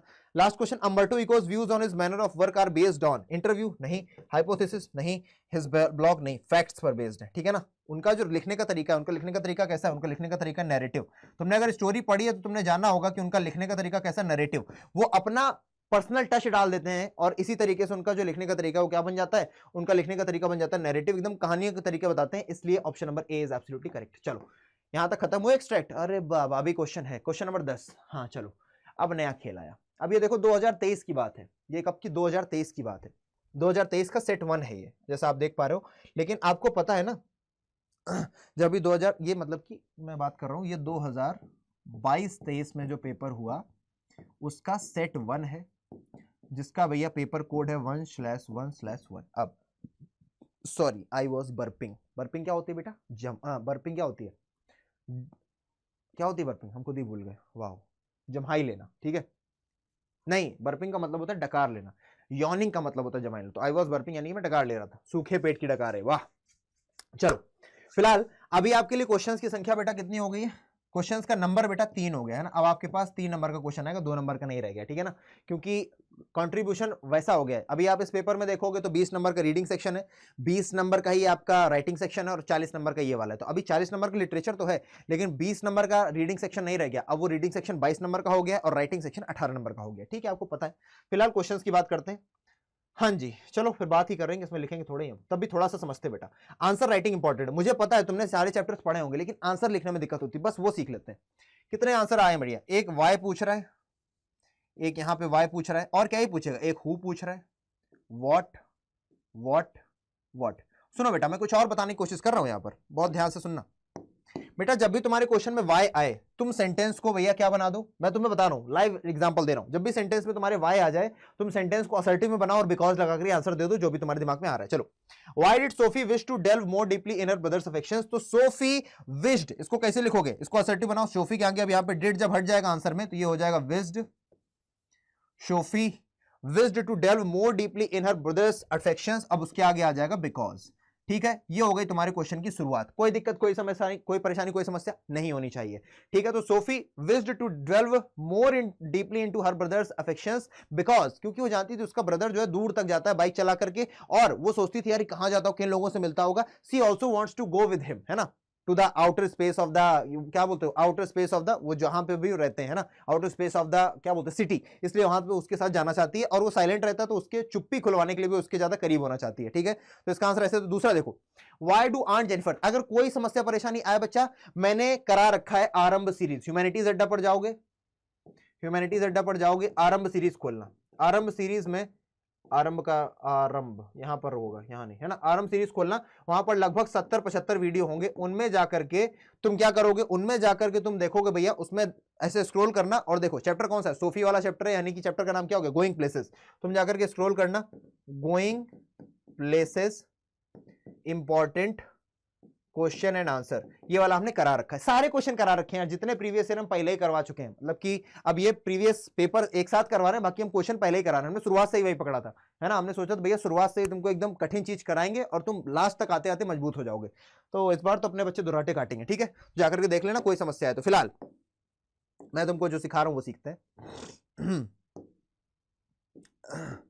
अब देखो, why do aunt Jennifer's tiger not fear the man beneath the tree. तो लिखो भैया, aunt Jennifer's tiger do not fear, है ना, नहीं हटाते ना, तो ये डू उठा करके कहां चला, यहां, do not fear the man beneath the tree because, है ना, बिकॉज दे रिप्रेजेंट, वो क्या रिप्रेजेंट करते हैं, उनका टाइगर, उनके टाइगर रिप्रेजेंट करते हैं आजादी, उनकी जो विल है ना, आजादी की डिजायर, आंट जेनिफर की, उसी को। चैप्टर का नाम क्या था, आंट जेनिफर्स टाइगर, ठीक है ना। चलो, ये दोनों हो गए। अब देखो, हु का तो सीधा सीधा, who was Edla Willmansson. Chapter का नाम क्या है, चैप्टर का नाम है the rat trap, the rat rap.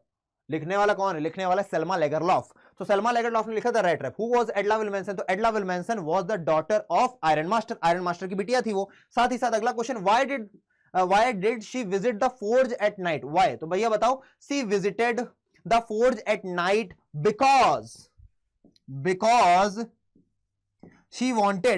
She wanted कि वो जो उनके ये है ना भैया रैट ट्रैप, वो उनके घर चले, क्योंकि सी वाज मिस्टेकन कि भैया ये जो रैट ट्रैप है इनके पापा का दोस्त है। चलो आगे बढ़ जाते हैं, ये पता चला व्हाट। अब देखो, व्हाट सबसे अच्छा भैया, यहां पर तुम्हें जब भी व्हाट से क्वेश्चन पूछा जाए तो तुम्हें मिल जाता है फ्री हैंड। क्या मिल जाता है, फ्री हैंड। क्वेश्चन देखो, व्हाट से, हाउ से, वाई से ही पूछा जाता है, मोस्ट प्रोबेबली वाई और व्हाट से, ठीक है ना। हाउ का तो सिंपल होता है, कोई भी पूछ रहा है भैया बता दो, हु इज आदित्य तिवारी, तो Aditya Tiwari is a faculty in अड्डा 24/7, teachers English and also a faculty of polity. Simple हो गया, बता दिया तुमने मेरे बारे में। उसी तरीके से किसी के बारे में बताना, बता दिया। मैं बोलता हूं ना, किसी भी चैप्टर के प्रोटैगनिस्ट, यानी कि उसके जितने भी कैरेक्टर्स हैं, लीडिंग कैरेक्टर्स, उनके बारे में जानना जरूरी है। सीधे सीधे क्वेश्चन पूछेगा, 1 नंबर का क्वेश्चन ये, 2 नंबर का क्वेश्चन ये, बात खत्म हो गई। अब फिलहाल ऊपर आओ, why were Douglas initial thoughts when he was, what were, वो डगलस के इनिशियल थॉट्स क्या थे। तो डगलस इनिशियल थॉट्स वर, अब ये सीधे सीधे बताओ, डगलस के इनिशियल थॉट्स क्या थे when he was pushed into the water. तो यहां से शुरू करो, when he was pushed into the water Douglas initial thoughts वर। अब इसके आगे जोड़ना शुरू करो कि भैया वो डर नहीं रहा था, वो सोच रहा था कि वो अपने पैर को जाकर के नीचे पुश करेगा और ऊपर कूद के आ जाएगा, like a cork of the bottle. आगे, what vicious circle are bangle makers trapped in. Chapter का नाम क्या है, लॉस्ट स्प्रिंग। लिखा किसने है, अनीस जंग जी ने। कौन सा वाला पार्ट है, दूसरा पार्ट है। यहां पर कौन वाला पार्ट है भैया, मुकेश जंग वाला पार्ट है, मुकेश वाला, है ना, किसका वाला, मुकेश वाला। 2 इसके प्रोटैगनिस्ट है ना, एक था भैया साहिब आलम जो रैक पिकिंग का काम करता था सीमापुरी दिल्ली में, जो कि ईस्ट दिल्ली में आती है, और दूसरा वाला फिरोजाबाद में चूड़ी बनाने का काम करता था और चाहता था कि वो एक ड्राइवर बन सके आगे आने वाले समय में। तो भैया यहाँ का क्या हो जाएगा, what vicious cycle circle are the bangle makers trapped in, किस विशेष साइकिल में बेंगल मेकर्स ट्रैप हो गए थे, आपसे ये पूछा जा रहा है। तो वो सभी ट्रैप हो गए थे किस विशेष साइकिल में, वो सभी ट्रैप हो गए थे भैया साहूकार पब्लिशिंग, है ना। वो सभी किस चीज में ट्रैप हो गए थे, वो सभी ट्रैप हो गए थे कि ऐसे साहूकार उनको परेशान कर रहे हैं, फिर पुलिस उनको परेशान कर रही है, इन सभी चीजों को लेकर के वो परेशान हो गए थे, ठीक है ना। अब उसके ऊपर why were Franz's feeling as he set out for school and why, What were Franz's feelings as he set out for school and why? अब बताओ फ्रांस की फीलिंग क्या थी जब वो क्या भैया स्कूल की तरफ गया और क्या क्यों। What were Franz's feeling, अब देखो आपसे पहले चैप्टर से पूछा ना, शुरुआत से पूछा ही जाता है बेटा। What were Franz's feelings as he set out for school, जब वो स्कूल की तरफ जा रहा तो उसकी फीलिंग क्या थी। तो भैया सीधी सी बात है, उसको भैया दिख रहे थे Prussian soldiers left right left drill करते हुए, उसको चिड़ियां चहचहाती हुई दिख रही थी इन द वुड्स, है ना, यही सारी चीजें थी। पार्टिसिपल उसको याद नहीं था, स्कूल जाने का उसका मन नहीं था, उसका मन कर बंक मार के इधर उधर टहले। आगे बढ़ जाए, ये सारे के सारे क्वेश्चन तुमने देख लिए, ठीक है। किसी क्वेश्चन में तुम्हें लगे कि स्पेशली तुमको नहीं आता, इसका मतलब तुमको चैप्टर क्लियर नहीं, और चैप्टर क्लियर नहीं तो जाकर के एक्सप्लेनेशन देख लो, मेरे यहीं पर पड़े होंगे, ठीक है ना। ह्यूमैनिटीज अड्डा पर जाकर के देखो, पूरा पढ़ा रखा है यार, पूरा फ्री में पढ़ा रखा है, एकदम दुर्राटेदार काट करके। तुम ये समझो पेड कंटेंट, जो पैसा देकर के टीचर पढ़ाते हो, मैंने फ्री में पढ़ा रखा है। पीवाईक्यूज पहले ही पढ़ा रखे हैं यार, शुरुआत में ही इंपॉर्टेंट क्वेश्चन शुरुआत से, बाकी बात पीने बाद है, ऐसे हल्के में नहीं लेने का भाई को, ठीक है। हो गए, आगे बढ़ो। अरे बाबा, फिर आ गए छोटे छोटे क्वेश्चन, चलो करते हैं।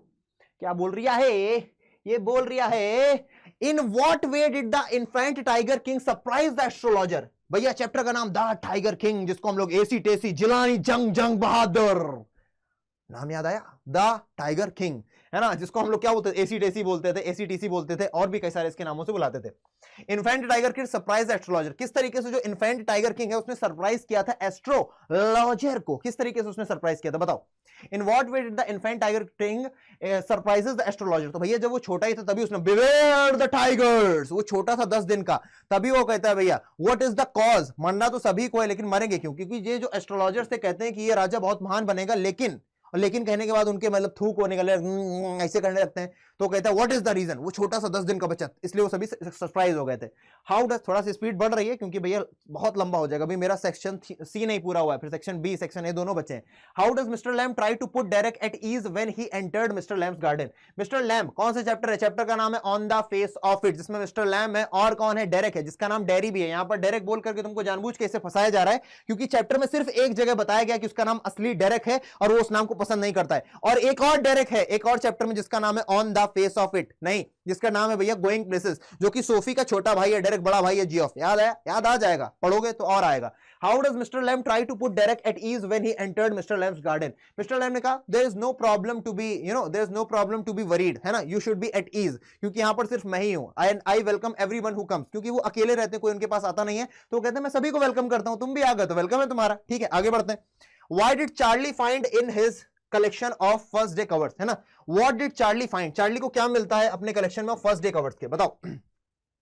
What did Charlie find in his collection of first day covers? उसको क्या मिलता है, उसको मिलता है भैया वो चिट्ठी, उसको सब पुरानी पुरानी बातें। चैप्टर का नाम क्या, चैप्टर का नाम है द थर्ड लेवल, विस्टास का चैप्टर नंबर 1, जिसमें आपको बताया जाता है भैया कि इसको थर्ड लेवल दिखता है ना, वहां के सेंट्रल स्टेशन में। तो इसको आप क्या बोल रहे हैं, अपने वो जो कलेक्शन था उसमें क्या मिलता है, उसको एक पुराना वाला मिलता है जो उसके दादाजी के एड्रेस पर होता है, गेल्सबर्ग पर, और ये सैम ने लिखा होता है। सैम कौन था, उसका दोस्त था, है ना, याद आया तुमको, याद आ जाएगा। आगे बढ़े, क्वेश्चन नंबर 12 12 13 14 भी है क्या, 13 लास्ट है, चलो सोच रहे हैं यही पढ़ा के भाग जाए क्या धीरे से, हाँ हो गया ऐसा नहीं करेंगे बच्चे कहेंगे यार तो बड़ा खिलाड़ी निकला। अब बड़े क्वेश्चन है भैया, डॉक्टर सदाव इंटर्न, इनमें से एक बताऊंगा मैं, ठीक है, मैं दोनों नहीं यार दोनों ही बताएंगे, कौन सा बहुत ज्यादा बताते ही हैं। हाँ 5 नंबर का ना ये, डॉक्टर सदाव इन टॉर्न बिटवीन, चैप्टर का नाम क्या है, चैप्टर का नाम है द इनेमी, क्लास 12th का सबसे बड़ा चैप्टर है, ठीक है ना, द इनेमी है चैप्टर का नाम। Doctor Sadao is torn between his duty as a doctor, भैया वो फंस गए हैं अपनी ड्यूटी एज अ डॉक्टर में और रिस्पॉन्सिबिलिटी एज अ पैट्रियट, क्योंकि डॉक्टर का काम है किसी भी मरते की जान बचाना, और एक पैट्रियट का काम है अपने देश के खिलाफ ना जाना। आपको बताना है किस तरीके से उन्होंने मेंटेन किया है भैया, टॉर्न बिटवीन यानी किस तरीके से उनकी दुर्दशा हो गई है, वो कितना परेशान रहते हैं, है ना, वो कहानी सुना देता हूं मैं तुमको, बाकी तो तुमको आंसर मिल ही जाएगा, मेरे सेशन में जाके देख लो, बाकी तुमको आता भी होगा। अब तुम्हें यहां पर आंसर लिख के नहीं दे सकता मैं, बहुत बड़ा वीडियो हो जाएगा यार, समझ रहे हो, 1 घंटा तो इससे ज्यादा हो गया सेक्शन सी को सॉल्व करते करते, लेकिन तब भी मैं कहूंगा 40 नंबर सबसे पहले सॉल्व करना, ठीक है। बस याद ये रखना कि जितने भी की पॉइंट्स उन सभी को लेकर के जाना, ठीक है ना भैया। बीइंग अ डॉक्टर ये वाली लाइन लिखना जा करके, कि उनको ये नहीं सिखाया गया था ना। Being a doctor it was he was taught to save the life of any dying man, कि भैया कोई भी मरते हुए आदमी की उनको जान बचानी बचानी है। और एज अ पैट्रियट वो सारी लाइन बातें उनको बताना की, तब भी उन्होंने दोनों चीजों को मैनेज किया है ना, जाकर के जनरल को बता भी दिया, लेकिन जनरल ने अपने असिस्टेंट्स भेजे ही नहीं। अगला क्वेश्चन क्या बोल रहा है भैया, how has human civilisation impacted our environment, chapter का नाम है journey to the end of the earth, ठीक है ना। अंटार्कटिका वाला चैप्टर है, तुमको पता है। एक ही क्वेश्चन को मैं देखूंगा, अगला लास्ट के दो और देख लेते हैं। सिविल डिसोबीडियंस, चैप्टर का नाम है इंडिगो, लिखने वाले का नाम क्या है, लिखने वाले का नाम है जैक फिनी, है ना। जब ये मिले थे गांधी जी से, 1916 की बात हो रही है, जब क्या बोलते हैं सत्याग्रह मूवमेंट हुआ था, 1917 में शुरू हुआ था, 1916 में लखनऊ में एक क्या हो रही थी, कॉन्फ्रेंस हो रही थी, जहां पर महात्मा गांधी भी गए थे और बाकी लोग भी आए हुए थे। और वहीं पर आपके जो कौन थे, शुक्ला जी, राजकुमार शुक्ला जी भी पहुंचे थे चंपारण से अपनी प्रॉब्लम्स लेकर के। Wow, civil disobedience had triumphed for the first time in the modern India when and how it happened, है ना। सिविल डिसोबीडियंस पहली बार ऐसा हुआ था कि ट्रायम्फ यानी कि जीत गई थी for the first time in modern India, when and how did it happen. ठीक है, सिंपल है, तुम कर लोगे यार, है ना, कर लोगे ना। कैसे किया, गांधी जी के सारे उसमें इंसिडेंट बता देना कि भैया राजकुमार शुक्ला गए 1916 में, फिर उसके बाद वो कोलकाता से वहां आए, फिर उसके बाद मोतीहारी गए, फिर चंपारण गए। उस तरीके से धीरे धीरे बताना कि कैसे जाकर के क्या बोलते हैं तिरहुट में जाकर के उन्होंने किया, फिर उसके बाद पूरी की पूरी जनता उनके सपोर्ट में आ गई। ये सारी की सारी जो क्रोनोलॉजी बता देना, आंसर हो जाएगा तुम्हारा। और नहीं आता है तो जाकर के देख लेना यार मेरे सेशन में, ठीक है ना। इतना बड़ा आंसर अब मैं यहाँ पर लिखने चलूंगा तो पॉसिबल नहीं हो पाएगा, समझ रहे हो। एक आंसर बताने में कम से कम 10 मिनट जाएगा, और तुमको भी पता है जहां वीडियो 3 घंटे के ऊपर गया कोई नहीं देखता है उसको, ठीक है। हमको तुम्हारा और अपना दोनों का ख्याल रखना है। चलो, in the chapter poets and pancakes the author has used gentle humour to point out human foibles. Foibles का मतलब क्या है, वीकनेस। फोबिल्स का मतलब क्या है, weakness. Weakness. Pick out instances of this, show how serve to make the extract engaging. किस तरीके से एंगेज बनाए, इंसान की कमियां दिखाई है ना, जगह जगह पर दिखाया ना कि भैया वो जो एमआरए आया था, मोरल रीआर्मामेंट आर्मी, उनके भी भैया वो लोग कहने को तो सर्कस थे, लेकिन उनको एनिमल्स का नहीं आता था करना, भैया उनके साथ एक्ट करना। ट्रिपीज नहीं आती थी। अब कहते हो ट्रिपीज क्या होती है, उसी चैप्टर का कीवर्ड है ये जो मेरे मुंह से निकल रहा है। ट्रिपीज एक तरीके से वो जो रस्सी पर नहीं झूलने वाले एक्ट होते हैं उनको ट्रिपीज बोलते हैं। साथ ही साथ भैया जितने भी इनके क्या बोलते हैं कि मेकअप डिपार्टमेंट वाले लोग थे, वो लोग अच्छे से मेकअप नहीं कर पाते थे। तो ये सारी फोबिल्स, उनकी कमियां यहाँ पर दिखाई दे रही हैं। फिलहाल आपका सेक्शन सी यहाँ पर हो जाता है समाप्त। कौन सा सेक्शन सी यहाँ पर हो जाता है समाप्त। तो यहाँ पर आपको 40 में से 40 नंबर का मैंने दुर्राटेदार काम करवा दिया। कोई समस्या परेशानी लगे, कोई समस्या परेशानी लगे जाकर के सेशन देख लेना, मैंने तुमको हर एक चीज बता रखी है। अब हम लोग करेंगे सेक्शन ए, जिसमें हम पढ़ेंगे रीडिंग कॉम्प्रिहेंशन। जाकर के थोड़ा पानी पी के आओ और थोड़ा सा चिल करके आओ, फिर हम पढ़ते हैं सेक्शन नंबर ए।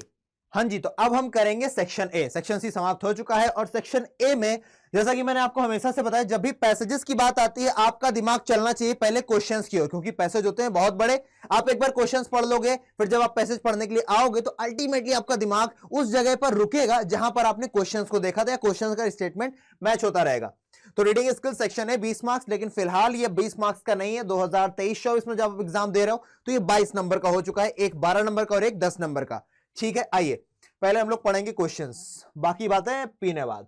तो ऑप्शन नंबर ए बोल रहा है, क्वेश्चन नंबर 1 आपसे पूछ रहा है, complete the sentence by choosing an appropriate option. आपको यहां पर कंप्लीट करना है sentence by choosing the appropriate option. And ये सेंटेंस दे रहा है, majority of sea gulls fly only short distances as, है ना। Majority of sea gulls fly only short distances as they are more interested in food than flight, they don't have energy, they are not meant to fly, food is not available at high speed। ठीक है, दूसरा, why were Jonathan Livingston's parents dismayed, give 2 reasons for Jonathan's unconventional behavior। और यहां पर clue भी दिया है कि आप सोच के देखिए जोनाथन के तरीके से। मुझे लग रहा है यार किसी पक्षी की कहानी बताई गई, क्योंकि यहां पर सीगुल एक पक्षी होता है। Select the option that conveys the opposite of glory. Glory का आपको अपोजिट बताना है, डिसग्रेस, डिसऑनर, लर्निंग, अनअशेम्ड। देखते हैं। फिर 5वां क्वेश्चन है, पैराग्राफ 2 के हिसाब से आपको बताना है, the writer would not agree with the given statement based on. Paragraph 2 except, यानी कि इनमें से सबसे एग्री नहीं होगा, लेकिन एक होगा जो सही है, यानी कि इनमें से कौन सा ऑप्शन सही है। ये देखो क्वेश्चन पूछने का नया तरीका है ना, तो आपको बहुत अच्छे से क्वेश्चन को पढ़ना रहता है। Jonathan could not fly but only glide, कि भैया जोनाथन केवल फ्लाई नहीं कर सकता था, ग्लाइड कर सकता था, यानी इस तरीके से। Jonathan wanted to be popular with other birds, Jonathan realised that even the albatross flew at high altitudes, the reason seagulls flew was to find food। And 6th number is Jonathan was different from other seagulls based on your understanding of paragraph 2, list what Jonathan wanted to know। ठीक है, What was mother's concern about Jonathan? Jonathan की mummy क्यों परेशान थी? And the 8th question is complete the sentence. वो भी sentence क्या? Father reminds Jonathan that he can't eat a glide in order to dash. आगे question number 9 is 10 questions है बेटा. 9 number is it wasn't long before Jonathan Gull was off by himself again, far out at sea. Which trait of Jonathan does this statement reveal? आगे देखते हैं. Was it fair to fly like a falcon when he was just a seagull? What does he say so? Why does he say so? तो हमने questions देख लिए. अब हम लोग देखेंगे जाकर के पैसेज. अब आपके दिमाग में एक बात मैं बता दूं, पैसेज को करने के लिए कुछ चीजों का ध्यान रखना होता है. पहले क्वेश्चंस पढ़ना है, पहली बात. दूसरी बात ये, जब आप पैसेज पढ़ने आए हैं तो आपको कुछ कठिन वर्ड्स मिलेंगे, तो आपको वहां पर रुकना नहीं है, आपको लगातार पैसेज को पढ़ते चले जाना है. क्यों? ताकि आपकी जो अंडरस्टैंडिंग है उस पैसेज को लेकर के वो बन जाए. कई बार ऐसा होता है कि आपको कोई कठिन वर्ड मिल जाता है, आपको नहीं आता है, लेकिन उसी के साथ अगर आप लगातार पढ़ते रहो पैसेज को, तो आपको अंडरस्टैंडिंग बन जाती है कि हाँ ये पैसेज इस बारे में बात कर रहा है. ठीक है ना. पहला वाला हमारा जो है किसी किताब का लिया गया है, काफी लंबा चौड़ा है. दूसरा वाला हमारा एक फैक्ट बेस्ड होगा, उसमें थोड़ा सा आपको पाई चार्ट मिलेगा, उस तरीके कोई क्वेश्चन पूछा जाएगा. चलिए पढ़ने की शुरुआत करते हैं. और एक बात और, आप लोग ये उम्मीद लगा करके बिल्कुल मत बैठिएगा कि मैं आपको हर एक चीज का मतलब बताऊंगा, क्योंकि जब तुम पेपर दे रहे होगे तो तुम्हें हर एक चीज का मतलब नहीं पता होगा, तब भी तुम्हें मैनेज करना होगा और तुम्हें आंसर देना होगा. ठीक है ना. मैं चाहूं तो तुम्हें स्पून फीडिंग करा सकता हूं, लेकिन फिर यही होगा बेटा, तुम्हें जब मैं कराऊंगा तब तो तुम कर लोगे, लेकिन जब तुम्हें कोई प्रीवियस ईयर क्वेश्चन दिया जाएगा तब तुम नहीं कर पाओगे, लेने बेटा सन्नाटा हो जाओ. क्योंकि ऐसा संभव ही नहीं है कि तुम किसी भी ऐसे पैसेज को पा जाओ. बहुत अच्छी किस्मत हो तो बात की बात है. ऐसा संभव ही नहीं कि तुम किसी एक ऐसे पैसेज को पा जाओ जो तुमने पहले देख रखा है या तुम्हें जिसकी सारी वोकैबुलरी आती है. ऐसा रखा ही जाएगा ताकि आपको 70% समझ में आए, 30% ना आए. 30% मत आने दो यार, 70% के हम अपना मैक्सिमम आउटपुट निकाल लेंगे. ठीक है. आइए पढ़ने की करते हैं यहां से शुरुआत. और यहां पे हमको बोला जा रहा है seagulls as you know never falter. जो सीगुल्स होते हैं, सीगुल्स क्या होते हैं भैया? तुमने कई सारे पंक्षी देखे होंगे. सीगुल्स को तो जान ही लेते हैं थोड़ा सा. सीगुल्स तुमने देखा होगा, पक्षी होते हैं भैया जो शिप के ऊपर, याच के ऊपर आकर के आते हैं, वहां पर खाना वाना खाते हैं, यहाँ पर ऊपर से मछली निकाल लेते हैं. मतलब कि बेसिकली शिप वाले पक्षी होते हैं, जो क्या होते हैं भैया, जो कहां पर होते हैं, समुद्र के आसपास मंडराते हैं, उनको बोला जा रहा है सीगुल्स. ठीक है ना. तो सीगुल्स एज यू नो, जैसा कि आप जानते हैं, नेवर फाल्टर नेवर स्टॉल, है ना. उनको ज्यादा फाल्टर करने में मजा नहीं आती, स्टॉल करने में, मतलब कि वो ऐसे फालतू में टहलते नहीं मिलते कि अरे चलो टहलने चलते हैं, मतलब ऐसे फालतू में उड़ते नहीं मिलते, उनको उड़ने में कोई बहुत रुचि नहीं है. ये मतलब है इसका. To stall in the air is for them a disgrace and a dishonour. उनके लिए स्टॉल करना, यानी कि जैसे हम लोग ने दोस्तों के साथ गेड़ी मारने जाते हैं, पंजाब का कोई बंदा को गेड़ी मारने चलते हैं, हम लोग बोलते हैं चलो घूम करके आते हैं, तो भैया यार भाई क्या चाल, ऐसे घूम करके आ रहे हैं. तो इनके लिए भैया आकाश में उड़ना कोई ऐसे बड़ी डिसग्रेस की बात है. इनको मजा नहीं आती उड़ने में, इनको डिसऑनर लगता है, डिसग्रेस लगता है, इनको मजा नहीं आती. बट जोनाथन लिविंगस्टन सीगुल, लेकिन एक वहां पर सीगुल है जिसका नाम है क्या? Jonathan Livingstone. कितना प्यारा नाम है, फिर से बोलो भाई, तारा. जोनाथन लिविंगस्टन सीगुल है, वो अनअशेम्ड, उसको किसी बात की शर्म नहीं है. स्ट्रेचिंग हिज विंग्स, वो अपने पंखों को बार बार फैलाता है. Again in the trembling hard curve, है ना, इतने बड़े बड़े पंख होते हैं, उसको फिर ट्रेम्बलिंग हार्ड कर्व बनाता है, मतलब तिरछा विरछा करता है अपने, क्या बोलते हैं, पंखों को. Slowing and stalling once more, फिर से भैया क्या जाता है, बार बार वो जाता है और हवा में चक्कर लगा करके आ जाता है.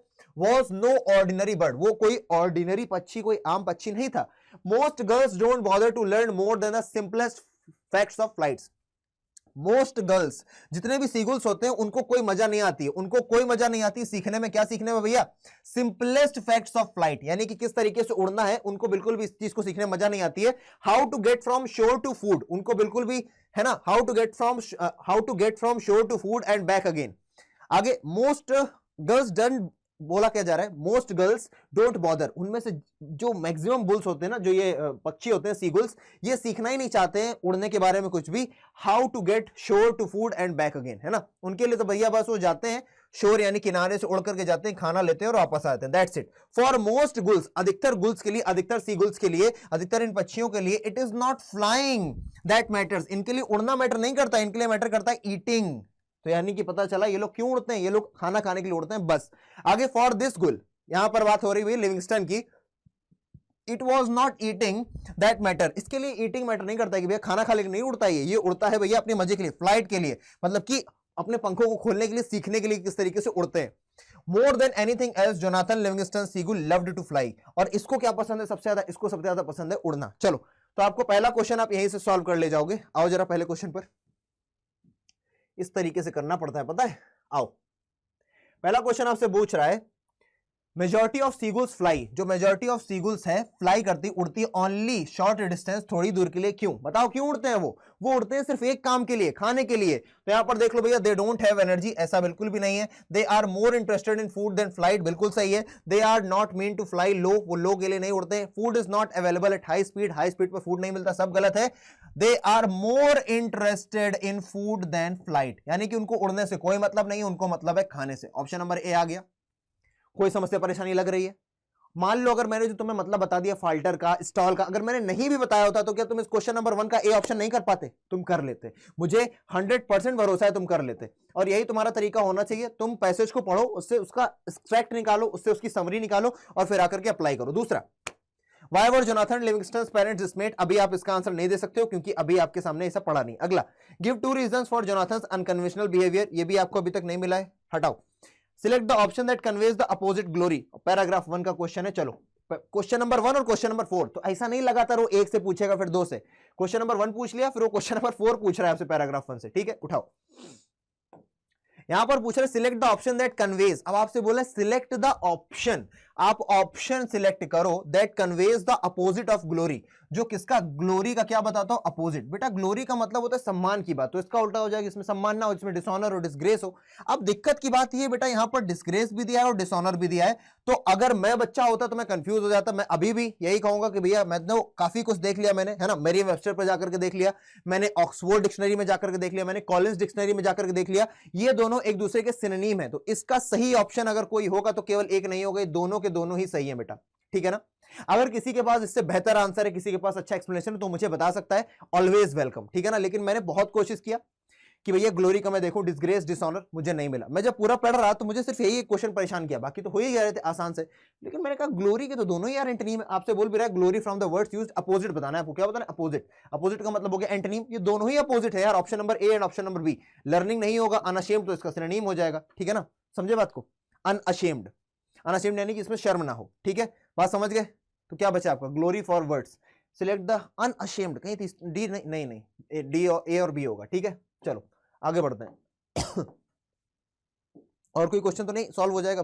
द राइटर वुड, नहीं, पैराग्राफ 2 आ गया, ठीक है, ऊपर आओ, फिर पढ़ते हैं आगे चल के। इतना पढ़ा और पढ़ो। अब this kind of thinking he found is not the way to make oneself popular with other birds, है ना? अब उसको पता चला कि जिस तरीके की उसकी सोच है ना कि भैया उसको खाने से ज्यादा फ्लाइट, उड़ना पसंद है, तो उसको पता चल गया इस तरीके से वो कोई पॉपुलर नहीं बन जाएगा, है ना, बर्ड्स के बीच में। इवन हिज पेरेंट्स, उसके जो पेरेंट्स है वो भी डिसमेड रहते हैं, यानी कि परेशान रहते हैं, दुखी रहते हैं, as Jonathan spend the whole day alone, क्योंकि उनका जो बच्चा है अकेला पूरा दिन बिताता है। आंसर मिल रहा है आपको कि वाई, है ना, पेरेंट्स आर डिसमेड, क्योंकि वो पूरा दिन अकेला बिताता है, खाना नहीं खाता है, उड़ने में पूरा दिन निकाल देता है, इसलिए। उसके कोई दोस्त नहीं तो माता पिता परेशान हो गई। Making hundreds of low level glides, वो लगातार 100 बार जाता है, उड़ करके छोटा छोटा चला आता है ना, एक्सपेरिमेंटिंग, और सीखने की कोशिश करता है। Why Jon, why? His mother, उसकी मम्मी पूछती है क्यों जॉन, ऐसा क्यों है? Why is it hard, so hard to be like the rest of the flock, आखिरकार तुम्हारे लिए इतना कठिन क्यों है कि तुम बाकी सभी के तरीके नहीं हो सकते हो? क्यों तुम बाकी सभी के तरीके बस जाओ, उड़ो और खाना लेकर के नहीं आ सकते हो? Why can't you leave low flying to the pelicans the albatross, है ना, तुम ऐसा क्यों है कि भैया तुम भैया पेलिकन्स और एल्बेट्रॉस तक जाकर के वापस नहीं आ सकते हो, ठीक है ना? व्हाई डोंट यू ईट, और तुम खाना क्यों नहीं खाते हो? Son you are bone and feathers, तुम बहुत पतले हो गए, बोन एंड फेदर्स यानी कि हड्डी और पंख ही बचे हैं तुम्हारे अंदर, कुछ जान नहीं बची तुम्हारे अंदर। I don't mind being bone and feathers mom, I just want to know what I can do in the air. तो बोलता है मुझे कोई फर्क नहीं पड़ता मम्मा कि मैं पतला हूं या मोटा रहूं, मुझे तो बस एक बात से फर्क पड़ता है कि मैं एयर में क्या कर सकता हूं, हवा में क्या कर सकता हूं, कितना तेज उड़ सकता हूं, कैसे कैसे करतब कर सकता हूं, एंड व्हाट आई कांट, और मैं हवा में क्या नहीं कर सकता, दैट्स ऑल, बस मैं इतना ही चाहता हूं। I just want to know, मैं बस जानना चाहता हूं। तो अब उसके पापा बोलेंगे सी हियर जोनाथन, इधर देखो जोनाथन, नॉट अनकाइंडली, बहुत थोड़ा सा रूड होकर के बोलते हैं, ए जोनाथन सुनो मेरी बात। नहीं पापा लोग गुस्से में भौंकल नहीं, डर जाना पड़ता है, फिर ठीक है। तो विंटर इजंट फार अवे, कि भैया ठंडियां आने वाली हैं, बहुत दूर नहीं है, बोट्स विल बी फ्यू, अब जब ठंडी आएंगी तो यहां पर बोट्स यानी कि बहुत कम नाव मिलेंगी तुमको देखने को, and the surface fish will be swimming deep, और जितनी भी सरफेस की फिश होंगी वो बहुत अंदर जाके स्विम करने लगेंगी, यानी कि तुम्हें खाने को कुछ नहीं मिलेगा। ठंडी आएगी, ऊपर बर्फ जम जाएगी, जो स्विमिंग, जो क्या बोलते हैं कि अभी हम लोग खाने को मिल जाती है ना, जो फिश मिल जाती है पानी में ऊपर ही तैर रही होती है, फिर वो बहुत अंदर जाकर के तैर रही होंगे और उतना अंदर हम लोग जा नहीं पाएंगे, शिप मिलेंगी नहीं तो उससे भी कुछ खाना नहीं मिलेगा, तो भैया बहुत भूखे हो जाएंगे हम लोग। इफ यू मस्ट स्टडी, अगर तुम्हें ध्यान देना ही है तो भैया खाने को ध्यान दो, है ना, खाने पर ध्यान दो। And how to get it, और कैसे पाना है। This flying business is all very well, है ना, उड़ना सब ठीक है, but you can't eat a glide, लेकिन तुम भैया उड़ना तो तुम्हें पसंद है, लेकिन भैया तो अपना पेट इस उड़ने से नहीं भर सकते हो। Can't eat a glide, you know, don't you forget that reason you fly is to eat. वो बोल रहे हैं कि भैया भूलो मत कि हम लोग क्यों उड़ते हैं, हम लोग उड़ते हैं ताकि हम लोग खाना खा सकें। चलो पैराग्राफ 2 के हिसाब से कोई क्वेश्चन सॉल्व होता है, देख लेते हैं चल के फटाक से, फटाफट से आ जाओ। इसको करना बहुत कठिन नहीं होता तुम लोगों को लगता है। ये बता दिया ना, why were Jonathan Livingstone parents डिसमेड, भैया डिसमेड इसीलिए क्योंकि उनका बच्चा अलोन है ना, खाने पर ध्यान नहीं देता, केवल उड़ता रहता है, तो परेशान है उसके लिए। ठीक है, गिव 2 रीजंस, अरे रुक जाओ, इतना इतना इतना जल्दी जल्दी नहीं करो भाई, रुक जाओ। ठीक है, give 2 reasons for Jonathan unconventional behaviour. ठीक है, ये अभी देखा जाएगा, ये हमने तुमको बता दिया क्वेश्चन नंबर 4। और कोई क्वेश्चन निकल रहा है भैया पैराग्राफ 2 से, ये भी हो रहा है। राइटर, हाँ ये करते हैं चलो। The writer would not agree with the given sentence based on the paragraph, यानी कि आपसे यहां पर बोला जा रहा है, रुक जाओ इसको पहले थोड़ा छोटा करें उधर से, अरे ये जी बाबा, हाँ अब ठीक है ना। अब आओ, क्या बोला जाए, writer would not agree with the given statements based on paragraph 2 except, यानी कि आपको बताना है क्वेश्चन नंबर 5 में कौन सा ट्रू है, इनमें से कौन सी बात सच है। ट्रू आपको ढूंढना, सच्चाई ढूंढनी है। Jonathan could not fly but only glide, क्या ये बात सच है? या फिर Jonathan wanted to be popular नहीं होना चाहता, ऐसा कुछ भी नहीं है। Jonathan realise that even the albatross flew at high altitudes, ऐसा भी कुछ नहीं है। The reason seagulls flew was to find food, तो सच्चाई यहां पर क्या है, केवल एक ही बात सच्ची है कि भैया रीजन क्या है सीगुल्स के उड़ने का, उनका सिर्फ एक ही रीजन है, ताकि वो खाना ढूंढ सके, खाना खा सके, दैट्स इट। क्लियर है? वो बोले ना उनके पापा लास्ट में क्या बोले, डोंट फॉरगेट, हम लोग क्यों उड़ते हैं, हम लोग उड़ते हैं ताकि हम लोग खाना खा सकें। Question number 6. Jonathan was different from other seagulls based on your understanding paragraph 2. List what Jonathan wanted to do. आपको क्या लगता है Jonathan क्या चाहता है? Jonathan wanted to know what can he do. Jonathan wanted to know what can he do with his wings. What can he do in the air. How can he glide. How much speed can he attain. ये answer हो जाएगा आपका, 2 line में लिख देना, बात खत्म है। आगे, What was the mother's concern about Jonathan. उसकी मम्मी का क्या कंसर्न था? मम्मी का कंसर्न था कि भैया खाना नहीं खा रहा है वो, है ना, वो जाकर के उड़ करके चला आता है, he is not eating food. He was not eating food. तुम पास्ट में लिखोगे ना सर, यहाँ क्वेश्चन देखो what was, तो was है तो भैया, तो mother's concern was, the mother concerned about Jonathan was that he was not eating food and he was only concentrating on flying, not on the food. Answer हो गया भाई, आगे बढ़ते हैं। कंप्लीट द गिवन सेंटेंस, चलो question number 8 भी देख लिया जाए।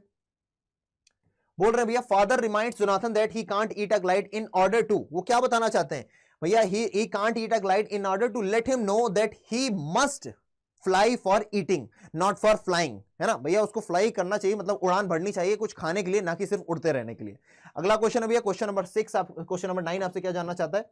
It wasn't long before Jonathan gull was off by himself again for out, अभी ये नहीं मिला हमको, ये भी नहीं मिला। चलो वापस चलते हैं नंबर 3 पर। अभी हम लोग लगभग 6 क्वेश्चन कर चुके हैं, ठीक है ना। नंबर 3 पढ़ते हैं, आ जाइए, तीसरा पैराग्राफ आ गया हमारे सामने। मजा आ रही है भाई, मजा आ रही, ऐसे ही आती रहेगी। जोनाथन नॉडेड ओबीडिएंटली, जोनाथन ने पापा की बात मान ली, हाँ ठीक है जो आप बोल रहे हो वैसे ही करेंगे, खाना खाएंगे। For the next few days, कुछ दिनों के लिए, तो he tried to behave like other seagulls, वो कुछ दिनों के लिए दूसरों के तरीके काम कर रहा था, जाता था खाना खाता था, ही ट्राइड, है ना, स्ट्रीचिंग एंड फाइटिंग, है ना, फाइट करता था भैया खाने के लिए, बाकी सबके लिए। The piers and the fishing boats के पास जाकर के, diving on scraps on fish, जाकर के डाइव करके फिश को पकड़ लाता था, खा लेता था, but he couldn't make it work, लेकिन ज्यादा दिन तक नहीं कर पाया। It wasn't long before Jonathan gull was off by himself again, फिर से वो अपने काम में लग गया था, यानी कि फिर से वो फार आउट इट थी, फिर से उड़ना शुरू कर चुका था। हंग्री, भले भूखा है लेकिन वो खुश है। लर्निंग, इससे पता चलता है उसको लर्निंग की बहुत ज्यादा भूख है, ठीक है ना। आगे, द सब्जेक्ट वाज स्पीड, उसके लिए स्पीड एक चीज थी जो जानना चाहता था कितना स्पीड में उड़ सकता है। And in a week's practice, और एक हफ्ते में प्रैक्टिस करने के बाद, he learn more about speed that the fastest gull alive, और एक हफ्ते की प्रैक्टिस के बाद उसको पता चल गया था उस गुल से भी ज्यादा, जो सबसे ज्यादा इस समय तेज उड़ता होगा, उससे भी ज्यादा जान गया था। समय पर भैया ये होता रहता था। Careful as he was, careful तो था ही, समझदार था। वर्किंग एट वेरी पीक, है ना, वो अपनी एबिलिटी के एकदम उच्चतर स्तर पर था। ही लॉस्ट कंट्रोल, और लॉस्ट कंट्रोल खो जाता था हाई स्पीड में वो कंट्रोल खो देता था। द की he thought at last dripping wet, उसको लगा कि यार अगर मैं गीला हो जाऊंगा तो कुछ फायदा हो जाएगा। Must be hold the wings still at high speed, उसको लगा अगर मेरे विंग्स गीले होंगे तो मैं जब बहुत तेजी में उड़ के नीचे आ रहा हूंगा तो मेरे विंग्स जो है भारी होने के कारण सधे रहेंगे और कुछ इधर उधर नहीं होंगे। To flap up to 50 and then hold the wings still, उसने सोचा कि मैं पहले 50 की स्पीड लूंगा, 50 नॉट्स पर आवर, या फिर क्या बोल सकते हैं 50 माइल्स पर आवर, और उसके बाद मैं अपने पंखों को बस सीधे रख लूंगा। ठीक है, अब पहले क्वेश्चंस देखते हैं, उसके बाद आएंगे वापस। पहले क्वेश्चन, हमेशा एक पैसेज पढ़ो, क्वेश्चन को देखो जाकर के। कौन कौन से क्वेश्चन हम लोग उड़ा चुके हैं? क्वेश्चन नंबर 1 उड़ा चुके हैं, जोनाथन उड़ा चुके हैं। Give 2 reason for Jonathan unconventional behaviour. सीधी सी बात है यार, उसका पॉइंट ऑफ व्यू था कि he wanted to know how to fly, he wanted to know what can he do with his wings. तो उसका यहां पर अलग है ना जोनाथन। 2 रीजन दे दो भैया जोनाथन के अनकन्वेंशनल बिहेवियर के। पहली बात तो ये, he was interested in flying, पहला रीजन ये। And the second thing is he was a good learner, ये भी उसका रीजन था कि भैया कि उसको लर्निंग पसंद है, ही इज अ कीन लर्नर, उसको सीखना पसंद है, उसको ये जानना पसंद है कि अगर मेरे पास ये पंख है तो मेरे पंखों से क्या कर सकता हूं। आगे बढ़ते हैं, ये हो गया, 2 हो गया, तीसरा हो गया, चौथा हो गया, पांचवा हो गया, छठवां डिफरेंस फ्रॉम अदर सीगुल्स, है ना, अंडरस्टैंडिंग ऑफ, हाँ डिफरेंट क्या भैया, बाकी सब लोग केवल खाना खाने के लिए उड़ते हैं, लेकिन वो किसके लिए उड़ता है भैया, उड़ने के लिए उड़ता है। छठवां भी हो गया, सातवां व्हाट वाज द मदर्स, आठवां हो गया, नवा देखते हैं, आठवां देखते हैं भैया, सातवां हो गया, आठवां देख कंप्लीट द सेंटेंस, हाँ फादर रिमाइंड्स हिम, ये भी हो गया भैया, कांट ग्लाइड, आठवां। नवा देखते हैं, प्रैक्टिकल बर्ड। अब आपको क्या पता चलता है, हाँ ये वाला आप एक और कर दोगे। अब ये लास्ट क्वेश्चन आपको चौथे से मिलेगा। चलो, It wasn't long before Jonathan Gull was off by himself again far out. What trait of Jonathan? इससे उसकी कौन सी ट्रेट के बारे में पता चलता है कि भैया प्रैक्टिकल बर्ड है वो? नहीं। लोनली है, अकेला, ऐसा कुछ नहीं। केयर फ्री एंड इररिस्पॉन्सिबल, ऐसा नहीं भैया। वो परसिस्टेंट लर्नर है, उसको लर्न करना बड़ा पसंद है, उसको लगातार सीखना पसंद है। इसलिए वो भैया क्या करता था, थोड़े दिन पापा की बात मान ली, लेकिन फिर वो अपना सीखने में जुट गया। लास्ट क्वेश्चन है, was it fair to fly like a falcon when he was just a seagull? Why does he say so? आखिरकार उसने ऐसा क्यों कहा कि क्या ये सही है कि मैं फैल्कन की तरीके उड़ सकता हूं जबकि मैं एक सीगुल हूं? क्या ये बात उसकी सही है और उसने ऐसा क्यों कहा? चलिए देख लेते हैं। लास्ट हमारे पास पैसेज बचा है, पैसेज का लास्ट पार्ट, पार्ट 4। ओहो बड़ा है ये तो, चलो पढ़ते हैं। बड़ा है तो क्या हुआ, बोला जा रहा है from 2000 feet he tried again. भैया आपकी बार उसने 2000 फीट से उड़ना शुरू किया, और क्या कर रहा है वो, 2000 फीट से उड़ना शुरू किया। रोलिंग इनटू हिज डाइव, है ना, रोल कर रहा है भैया डाइव के लिए, नीचे आने के लिए। बीक स्ट्रेट डाउन, बीक का मतलब उसकी जो चोंच है वो बिल्कुल नीचे की तरफ उसने कर रखी है, चोंच एकदम नीचे की तरफ। विंग्स फुल आउट, अपने पूरे के पूरे जो पंख है बाहर निकाल रखे हैं। And stable from the moment he passed 50 miles per hour, और कुछ समय के लिए स्टेबल थे, स्थिर थे, जब उसने 50 मील पर आवर की स्पीड पार की। इट टुक ट्रिमेंडस स्ट्रेंथ, और इसमें बहुत ताकत लगी, बट इट वर्क, लेकिन काम हो गया। इन 10 seconds he had blood 90 miles per hour, और 10 सेकंड में भैया उसने स्पीड पार कर दी थी 90 माइल पर आवर की। Jonathan had set a world speed record, और उस दिन उसने वर्ल्ड स्पीड रिकॉर्ड सेट कर दिया था सीगुल्स के लिए। सबसे बड़ा सीगुल रहा होगा, मतलब सबसे तेज उड़ने वाला सीगुल रहा होगा वो। But victory was short lived, लेकिन जो उसकी जीत थी वो बहुत ज्यादा समय तक नहीं टिकी। The instant he began his pull out, जितना जल्दी उसने भैया उड़ना शुरू किया, the instant he changed the angle of his wings, उसके जो पंख थे उसके एंगल बदलने लग गए। ही स्नैप्ड, और वो अपने आप को कंट्रोल नहीं कर पाया। He snapped into the same uncontrollable disaster, और भैया वो अनकंट्रोल हो गया, डिजास्टर हो गया, मतलब एकदम बर्बादी की तरफ जा रहा था। And at 90 miles per hour, और जैसे ही 90 माइल्स पर आवर को उसने पार किया, है ना, एकदम हिट हिम लाइक अ डायनामाइट, वो स्पीड उसको डायनामाइट की तरीके लगे और फट गया। जोनाथन सीगुल एक्सप्लोडेड, वो फट गया बुरी तरीके से बीच हवा में ही। And smashed down into the brick hard sea, और भैया कहां गिर गया आकर के, ब्रिक हार्ड, यानी कि एकदम कठोर हो गया था जो सी, जो क्या बोलते हैं कि क्योंकि ठंडा आने वाली थी तो वो धीमे धीमे टाइट हो गया था, सी का पानी, है ना, बर्फ बनने लगा था, वहां पर आकर के गिरा सी पर। एज ही सैंक लो, और धीरे धीरे जब वो नीचे आ रहा था, in the water a strange hollow voice sounded in him, और उसको एक आवाज सुनाई दे रही थी अजीब सी अपने अंदर। अ स्ट्रेंज हॉलो वॉइस, कहां गया भैया, अ स्ट्रेंज, एक अजीब, हॉलो मतलब खोखली आवाज उसको अपने अंदर सुनाई दे रही थी। खोखली नहीं, उसको अपने अंदर से आवाज सुनाई दे रही। There is no way around it, वो बोल रही थी कुछ नहीं हो सकता। आई एम अ सीगुल, मैं एक सीगुल हूं। I am limited by my nature, मैं अपने नेचर से ही लिमिटेड हूं। If I were meant to learn so much about flying, अगर मुझे इतना ही सीखना होता, I have charts for brain, है ना, मुझे अपना और दिमाग लगाना चाहिए था। If I were meant to fly at speed, अगर मुझे बहुत तेज उड़ना होता, I have had a falcon short wings, तो मेरे पास फैल्कन की तरीके छोटे पंख होने चाहिए थे। शॉर्ट विंग्स, अ फैल्कन शॉर्ट विंग्स, अब उसके दिमाग में शॉर्ट विंग्स, छोटे पंख, छोटे पंख। दैट्स द आंसर, यही तो आंसर था। What's a fool I have been, कितना बड़ा मूर्ख था मैं। All I need is a tiny little wing, मुझे सिर्फ क्या चाहिए था, छोटे विंग चाहिए थे, यानी कि उसको क्या करना चाहिए था, all I need is to fold most of my wings, मुझे सिर्फ अपने ज्यादा से ज्यादा विंग्स को फोल्ड कर लेना चाहिए था। And just fly on the tips short wings, और मुझे सिर्फ अपनी टिप्स के सहारे उड़ना चाहिए था। जब मैंने स्पीड पार की थी तो मैं नहीं फटता, मैं नहीं मरता, वही कहता रहा, शॉर्ट विंग्स, शॉर्ट विंग्स, ठीक है ना। क्वेश्चन नंबर 10 का आंसर तुम लोग कमेंट सेक्शन में दोगे, ठीक है ना। एक तो छोड़ेंगे तुम्हारे लिए कि सब तुमको बताएंगे अपनी तरफ से, ठीक है। एक क्वेश्चन तुम्हारे लिए हमने छोड़ा है, कितना, एक क्वेश्चन। कहां एक क्वेश्चन, ये है वो एक क्वेश्चन, कहां गया, क्वेश्चन नंबर 10, ठीक है। इसका तुम बताओगे, was it fair to fly like a falcon when he was just a seagull, why does he say so. अभी तक हमने क्या क्या तुमसे पूछ लिया, याद रखना, हमें याद है, देखो क्वेश्चन नंबर 7 फिफ्थ का, क्या ऑप्शन होगा, ऑप्शन नंबर ए होगा या ऑप्शन नंबर बी होगा। साथ ही साथ तुम बताना कि हमको दोनों कराने हैं कि एक ही कराएं जो आते हैं ए और बी करके, और तुम ये भी बताना तुम्हें लाइव सेशन चाहिए, और तुम ये भी बताना भैया कि क्वेश्चन नंबर 1 का एक्स क्या होगा। ठीक है, इतनी तेज हमारी मेमोरी है तो उतनी तुम्हारी भी हो जाए, कितना अच्छा हो जाए। ठीक है, आगे बढ़े, चलो इसको करते हैं साफ, आगे बढ़ जाओ। दूसरा आ गया हमारे पास, क्वेश्चन पढ़ते हैं पहले। अब ये फैक्ट बेस्ड है, ये खतरनाक होता है। ठीक है, अब यहाँ देखो पाई वाई चार्ट भी बना रखा है, क्या बात है। कुड़ी मैनू कहंदी मैनू जप्पी नहीं, जप्पी नहीं, पहले क्वेश्चन चलो क्वेश्चन पढ़ते हैं बच्चों, क्या क्वेश्चन है।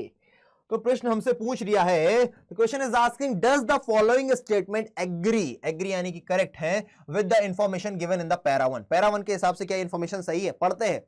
Food and beverages segment dominates, कि भैया जो फूड एंड बिवरेजेस का सेगमेंट है वो डोमिनेट करता है, यानी कि सबसे ज्यादा पावरफुल है in the global FMCG market and is expected to retail its dominance. Okay, ये किसी फाइनेंस या इकोनॉमिक्स से रिलेटेड है। ठीक है ना, एफएमसीजी क्या होता है भैया, एफएमसीजी होता है फूड कंज्यूमर गुड्स, है ना, फास्ट मूविंग कंज्यूमर गुड्स। चलो कुछ तो पता है हमको हल्का फुल्का, फास्ट मूविंग, शायद इसका फुल फॉर्म दिया होगा, कंज्यूमर गुड्स। ठीक है, इसको बोलते हैं फास्ट मूविंग। चलो ठीक है, तो भैया true if the statement agrees, है ना। बताओ ये जो बात है सही है कि गलत है, सत्य है, गलत है कि नॉट गिवन, दी नहीं है सेंटेंस में, मतलब हमारे पैराग्राफ में। दूसरा क्वेश्चन है, what do you think given opportunities to boost exports, भैया कौन कौन सी अपॉर्चुनिटीज हो सकती है इससे आप एक्सपोर्ट बढ़ा सकते हो, यानी कि निर्यात, आयात की नहीं निर्यात बढ़ा सकते हो। Question number 3, select the option that displace, आप उस ऑप्शन को बताइए जो डिस्प्ले करता है, दिखाता है the most likely reason for FMCG rural sector being on track. जो एफएमसीजी का यानी कि फास्ट मूविंग कंज्यूमर गुड्स है, उसका जो रूरल सेगमेंट, रूरल का मतलब क्या होता है, रूरल का मतलब होता है ग्रामीण, जो ग्रामीण सेगमेंट है वो ट्रैक पर है, मतलब सही हो चुका है। क्योंकि FMCG sector has been unable to get investment, क्योंकि भैया पैसा नहीं मिल रहा है, कहां से नहीं मिल रहा है भैया, फ्रॉम द गवर्नमेंट, या फिर PLI scheme don't reach the rural sector, या फिर gross merchandise value GMV of the online grocery segment in India is expected to double in the next 5 years, या फिर there is a desire to buy branded products in the villages too, कि भैया villages में भी branded product खरीदने का मन है। चलो टेंशन मत लो, थोड़ा कठिन कठिन लगता है, जब तुमने पैसेज पढ़ा नहीं, क्वेश्चन पढ़ते हो तो बोरिंग लगता ही है, पर ये बोरिंग लगने दो, धीमे धीमे 2-4 पैसेज करने के बाद, अभी तो हम लोग काफी सारे पेपर करेंगे ना, ये पैसेज करने के बाद तुम्हें अच्छा फील होने लग जाएगा। ठीक है, क्वेश्चन नंबर 4 देखते हैं। Complete the sentence based on the following statement. The Indian FMCG industry grew, मतलब बढ़ी है, by 16% in 2021, a 9-year despite nationwide lockdown because, ठीक है। क्वेश्चन नंबर 5 आपको बोल रहा है, from the given pie chart which segment of FMCG account for the maximum percentage of the sector. आपसे पूछ रहा है from the given pie chart which segment of the FMCG account for the maximum. अबे ये तो ऐसे ही हो जाएगा, पाई चार्ट खोलो, पाई चार्ट खोल खोल खोल, पाई चार्ट खोल भाई, सबसे बड़ा कौन सा है, house hold and personal care.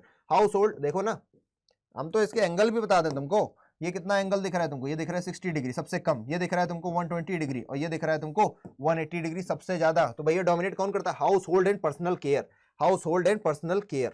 समझे हो कि नहीं समझे हो, आ जाओ फिर, जहां पर भी पाई चार्ट वाला क्वेश्चन था उसको अभी के अभी हम लोग हिल्ले लगा देते हैं।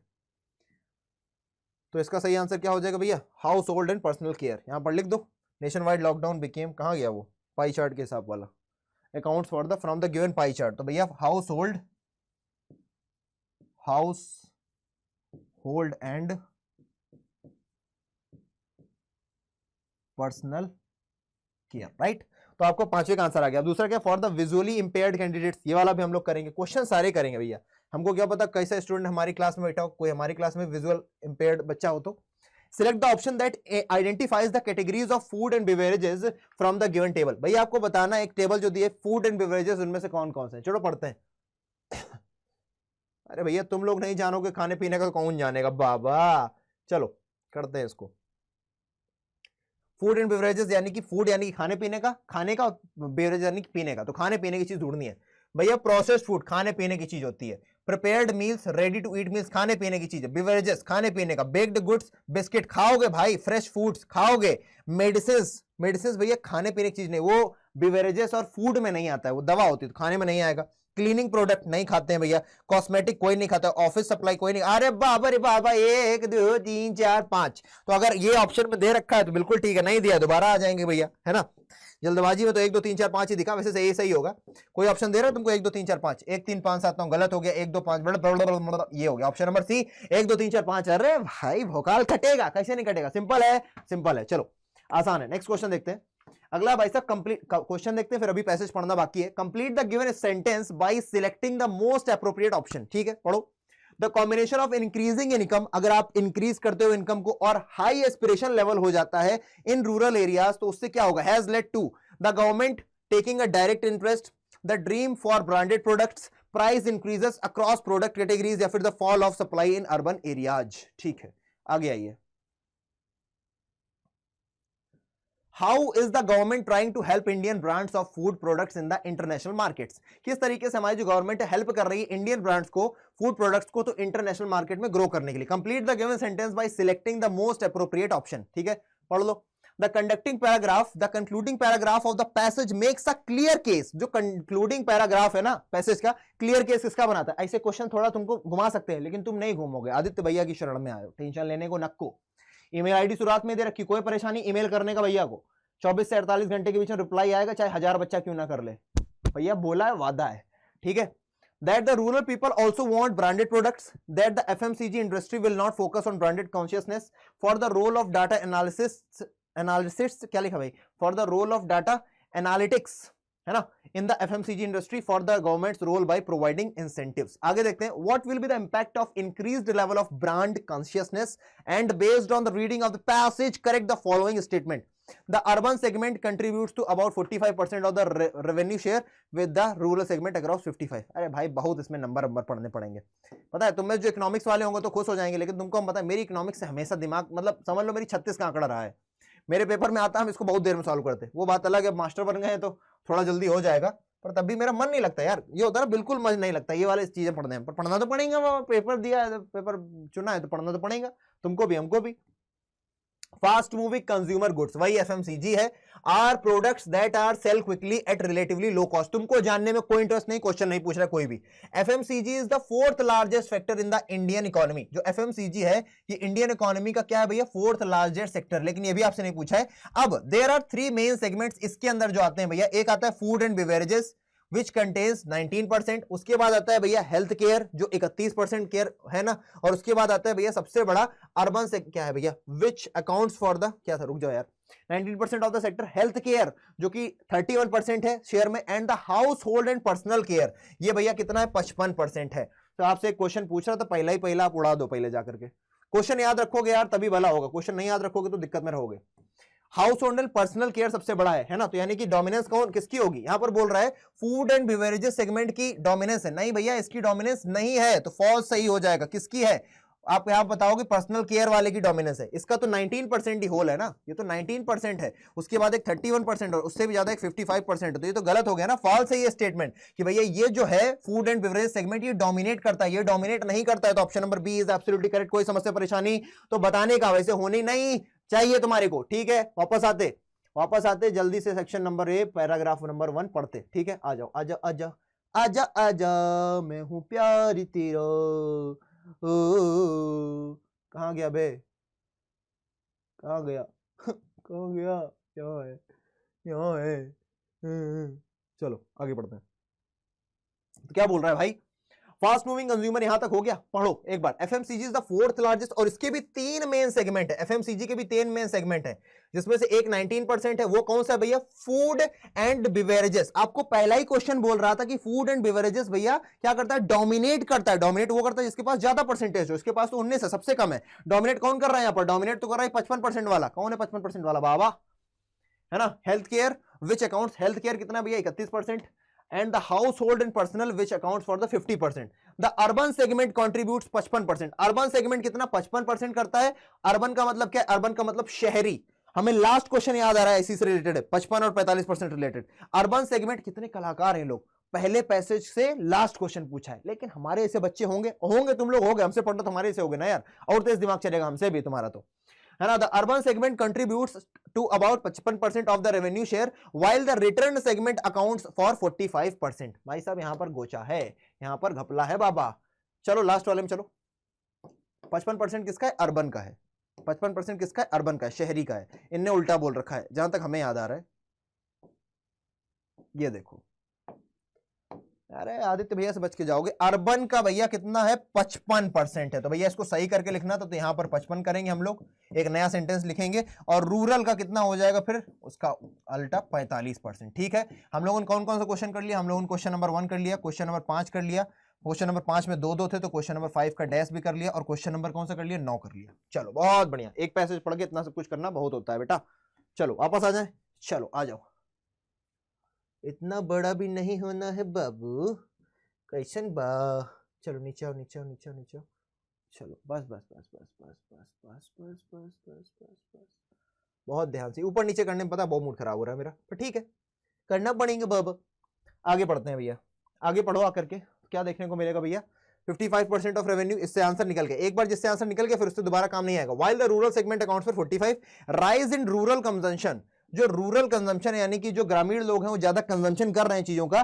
Drive the FMCG market, the Indian processed food market is projected, जो प्रोसेस्ड फूड मार्केट है वो भैया 470 यूएस बिलियन डॉलर से बढ़कर के हो जाएगी 263 बिलियन यूएस डॉलर। अच्छा कम हो रही, प्रोजेक्ट एक्सपैंड टू, अच्छा मतलब 263 यूनियन क्या बोलते हैं यूएस डॉलर से बढ़कर के हो जाएगी 470 बिलियन यूएस डॉलर। ठीक है, यहां तक भी हो गया। आगे पढ़ा जाए दूसरा वाला। अब इतने से जितने निकलने से निकल गए।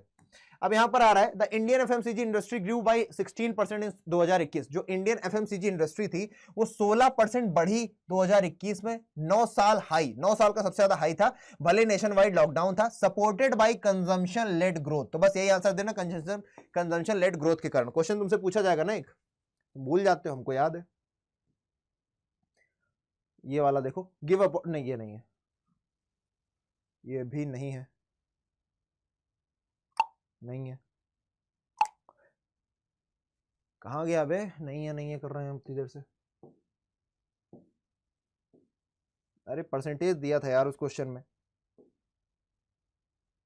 एक मिनट रुको, हमारे दिमाग से भी निकल गया क्या? ऐसा नहीं हो सकता, क्वेश्चन तो था यार, है ना, 9% हाई करके पूछा था।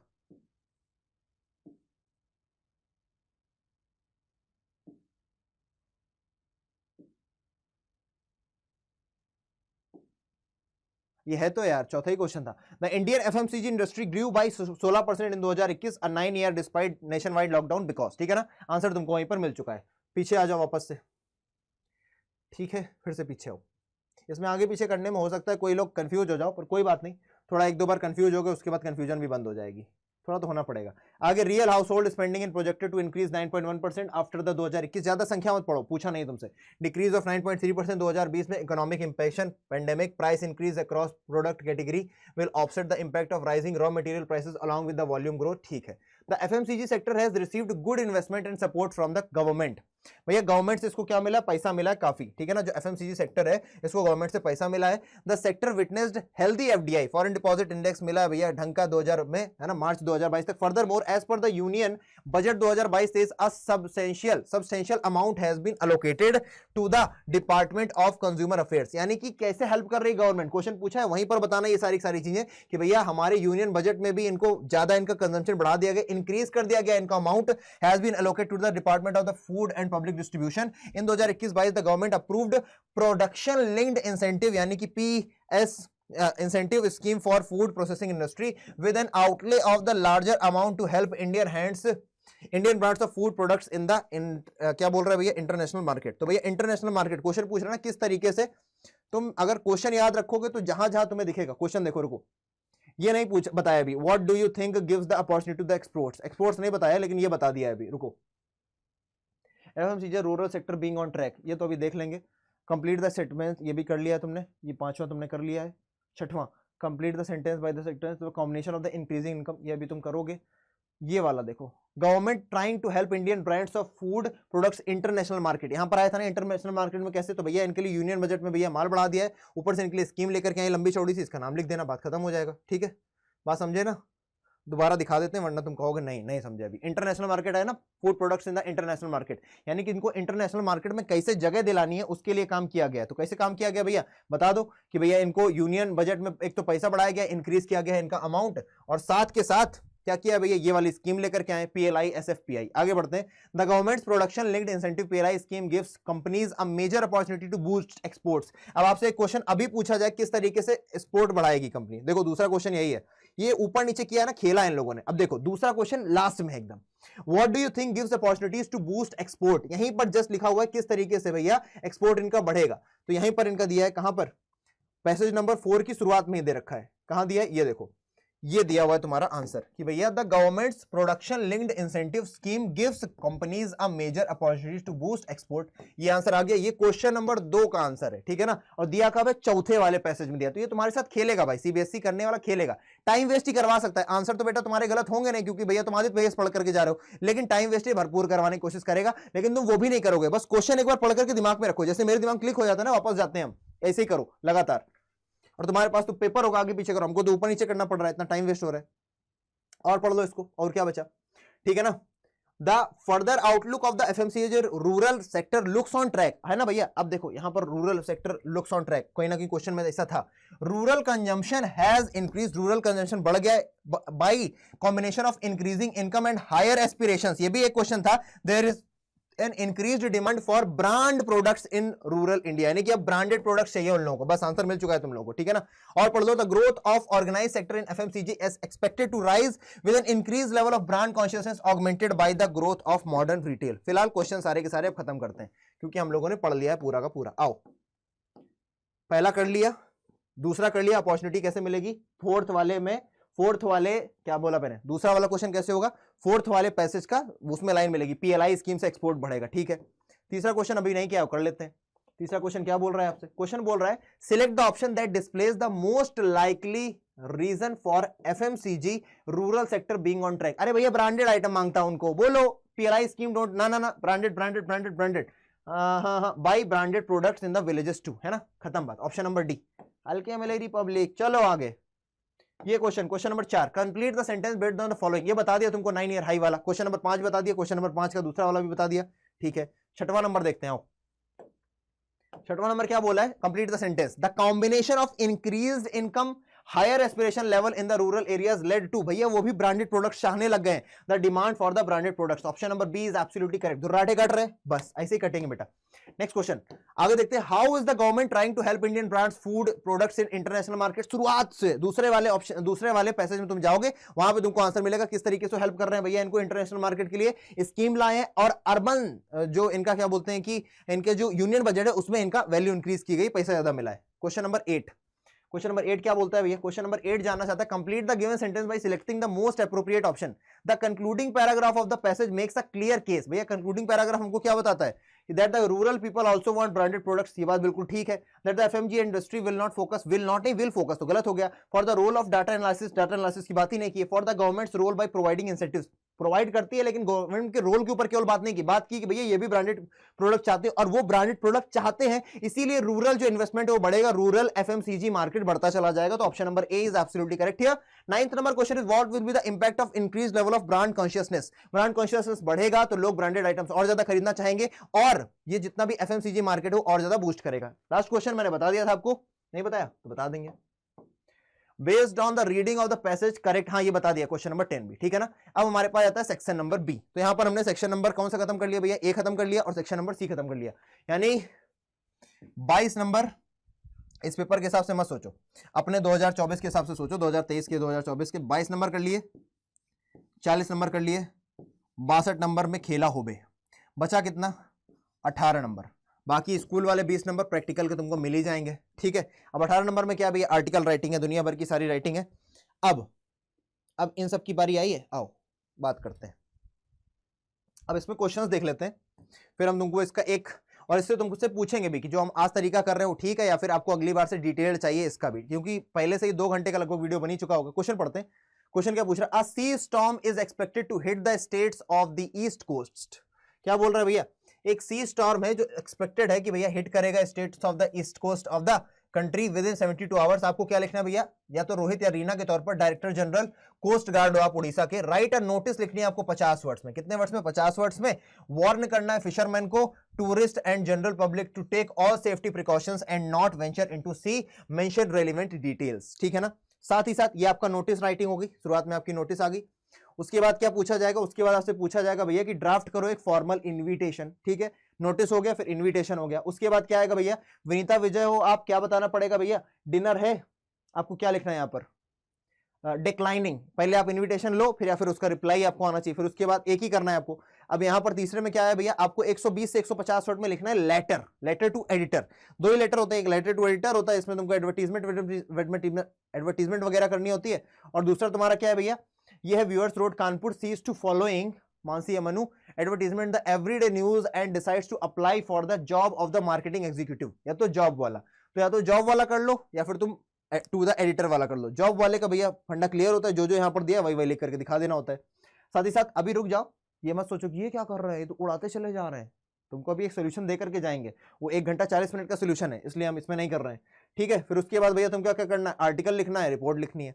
अब इसके लिए तुमको जाना किस पे, ये शॉर्टकट है मेरा जो मैं तुमको बता रहा हूं, और तुमको चाहिए कि नहीं भैया हमको तो यहीं पर डिटेल में चाहिए, तो वो भी हो जाएगा, परेशान मत होना। बस हमने तुमको अपनी ईमेल आईडी बता रखी, कोई समस्या नहीं आएगी। सुनो, अच्छा उसको कराने से पहले भी तुमको एक बात बता दें यार, उसको कराने से पहले हम तुमको क्या बता दें कि अगर तुम लोग तैयारी कर रहे हो ना, तुम लोग तैयारी कर रहे हो भैया किसकी किसकी, कई सारे बच्चे होंगे जो तुम लोग किसकी क्लैट की तैयारी करोगे, सीयूईटी की तैयारी करोगे। तो जो भी सीयूईटी प्लस क्लास 12 की तैयारी करना चाहते हैं, केवल सीयूईटी की तैयारी करना चाहते हैं, तो वो लोग जाएं अड्डा 24/7 पर, क्योंकि अड्डा आपको प्रोवाइड करा रहा है कई सारे बहुत ही रोचक टाइप के भैया क्या बैचेस, जिससे आपकी काफी मदद होगी। और लेट मी टेल यू कि आपको कितने ज्यादा फायदा होने वाला है। जैसे कि अंडर ग्रेड एग्जाम्स पर गए आप, यहाँ पर अड्डा पर आए, यहाँ पर आपने सिलेक्ट किया ऑल कोर्सेज पे, यहाँ पर अंडर ग्रेड एग्जाम्स पर आए, सीयूईटी महापैक पर आप गए। अब देखो फायदा आप देखना, साइंस के अगर आप स्टूडेंट तो सीयूईटी का साइंस महापैक पीसीएम के साथ, यहाँ पर फिजिक्स केमिस्ट्री बायोलॉजी, यहाँ पर फिजिक्स केमिस्ट्री मैथमेटिक्स, कॉमर्स का है, ह्यूमैनिटीज का है, एक से एक टॉप लेवल टीचर्स आपको पढ़ा रहे हैं, जो जाने कितने सारे स्टूडेंट्स को पढ़ा चुके हैं। अब यहाँ पर आप देखो,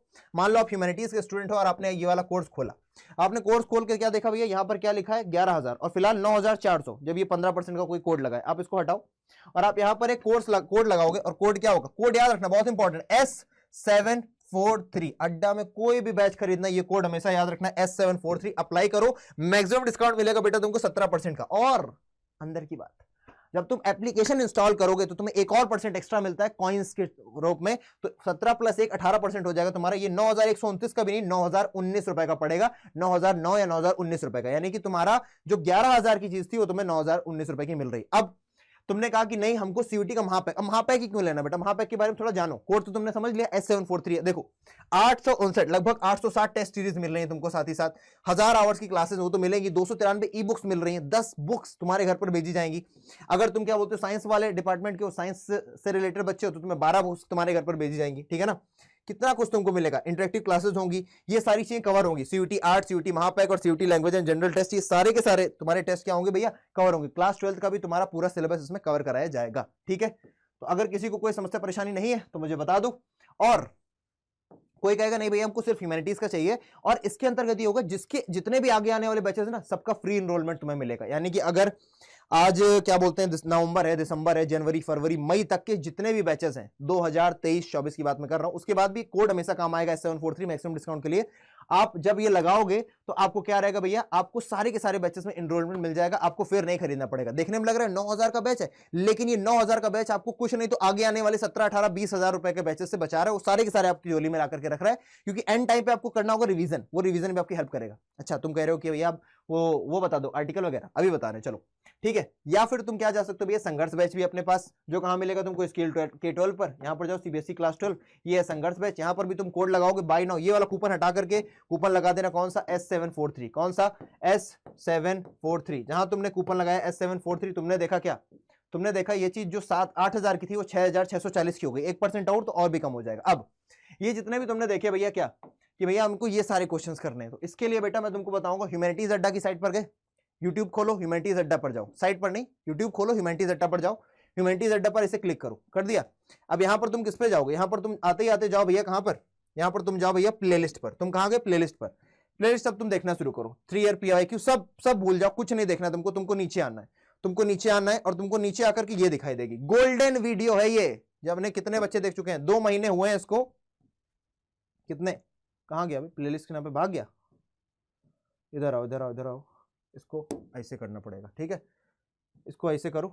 2 महीने हुए हैं बेटा, कितने, मात्र 2 महीने, और इसको कितने व्यूज हो चुके हैं बेटा, तुमको दिखाई देता है यहाँ पे व्यूज वगैरह, कहां दिखाई देता है, मोर, है ना, ये देखो 52,986, यानी कि लगभग 53,000 2 महीने में, यानी कि बहुत ज्यादा अच्छा कंटेंट है। और कैसे है ये, किस क्या पढ़ाया क्या इसमें मैंने, इसमें आपको पूरा का पूरा भैया complete revision of writing section की हर एक चीज। और ऐसे नहीं समझोगे तुम समझोगे तब, देखो नोटिस राइटिंग अलग है भैया, इन्विटेशन एंड रिप्लाई अलग है, एक एक कट मार के लगाया गया है, letter for job application, letter to editor, article writing, report writing, सब कुछ बताया गया है। और आप कॉमेंट देखो आकर के भैया, the session was really helpful informative, thank you for this much, ऐसे लगातार तुम्हें कितने जाने कितने मिलेंगे भैया। आई कैन नॉट से the importance of the session in words, tomorrow is my pre board exam, बहुत सारे ऐसे तुमको मिल जाएंगे, मैं कितने बताऊं नरगिस, है ना, थैंक यू सो मच भैया टू कंप्लीट द ग्रामर, ऐसे तुम्हें लगभग 200-300 कमेंट्स मिलते चले जाएंगे, जिनको तुम देखते चले जाओगे। यानी कि ये जो कंटेंट है ये अकेले अपने आप में इतना मोर देन सफिशिएंट है, क्योंकि भैया तुमको फॉर्मेट आना चाहिए, तुम्हें पता होना चाहिए मार्क्स डिस्ट्रीब्यूशन किस तरीके से। और अगर तुम चाहते हो कि मैं अगले जब मैं प्रीवैक्यू करवाऊं तो मैं उसमें बताऊं आकर के किस तरीके से बनाना है, तो मैं वो भी कर दूंगा, बस कमेंट सेक्शन बता देना, या फिर तुम मेरी ईमेल आईडी मैं तुम्हें बता चुका हूं, aditya.tiwari@adda247.com। और एट द एंड मैं आप सभी से क्या कहूंगा, मैं आप सभी से कहूंगा भैया कि अल्टीमेटली बहुत बहुत धन्यवाद। और मैं चाहूंगा आप सभी के सभी लोग कमेंट करें जो आपसे पूछा है, और मुझे बताएं कि आपको ये सेशन कैसा लगा, और अच्छा लगा है तो भैया लाइक करना बिल्कुल ना भूलें, और शेयर करें अपने दोस्तों में, सब्सक्राइब कर लें, क्योंकि अभी लगातार मैं ऐसे सेशंस लाता रहूंगा 2 घंटे 2.5 घंटे के, तो परेशान बिल्कुल नहीं होना है। मिलते हैं अगले सेशन बच्चों, तब तक के लिए जय हिंद। कोई समस्या परेशानी, ईमेल आईडी, कमेंट सेक्शन, मैं हमेशा आपके साथ हूं, ठीक है। मिलते हैं अगले सेशन बच्चों, जय हिंद।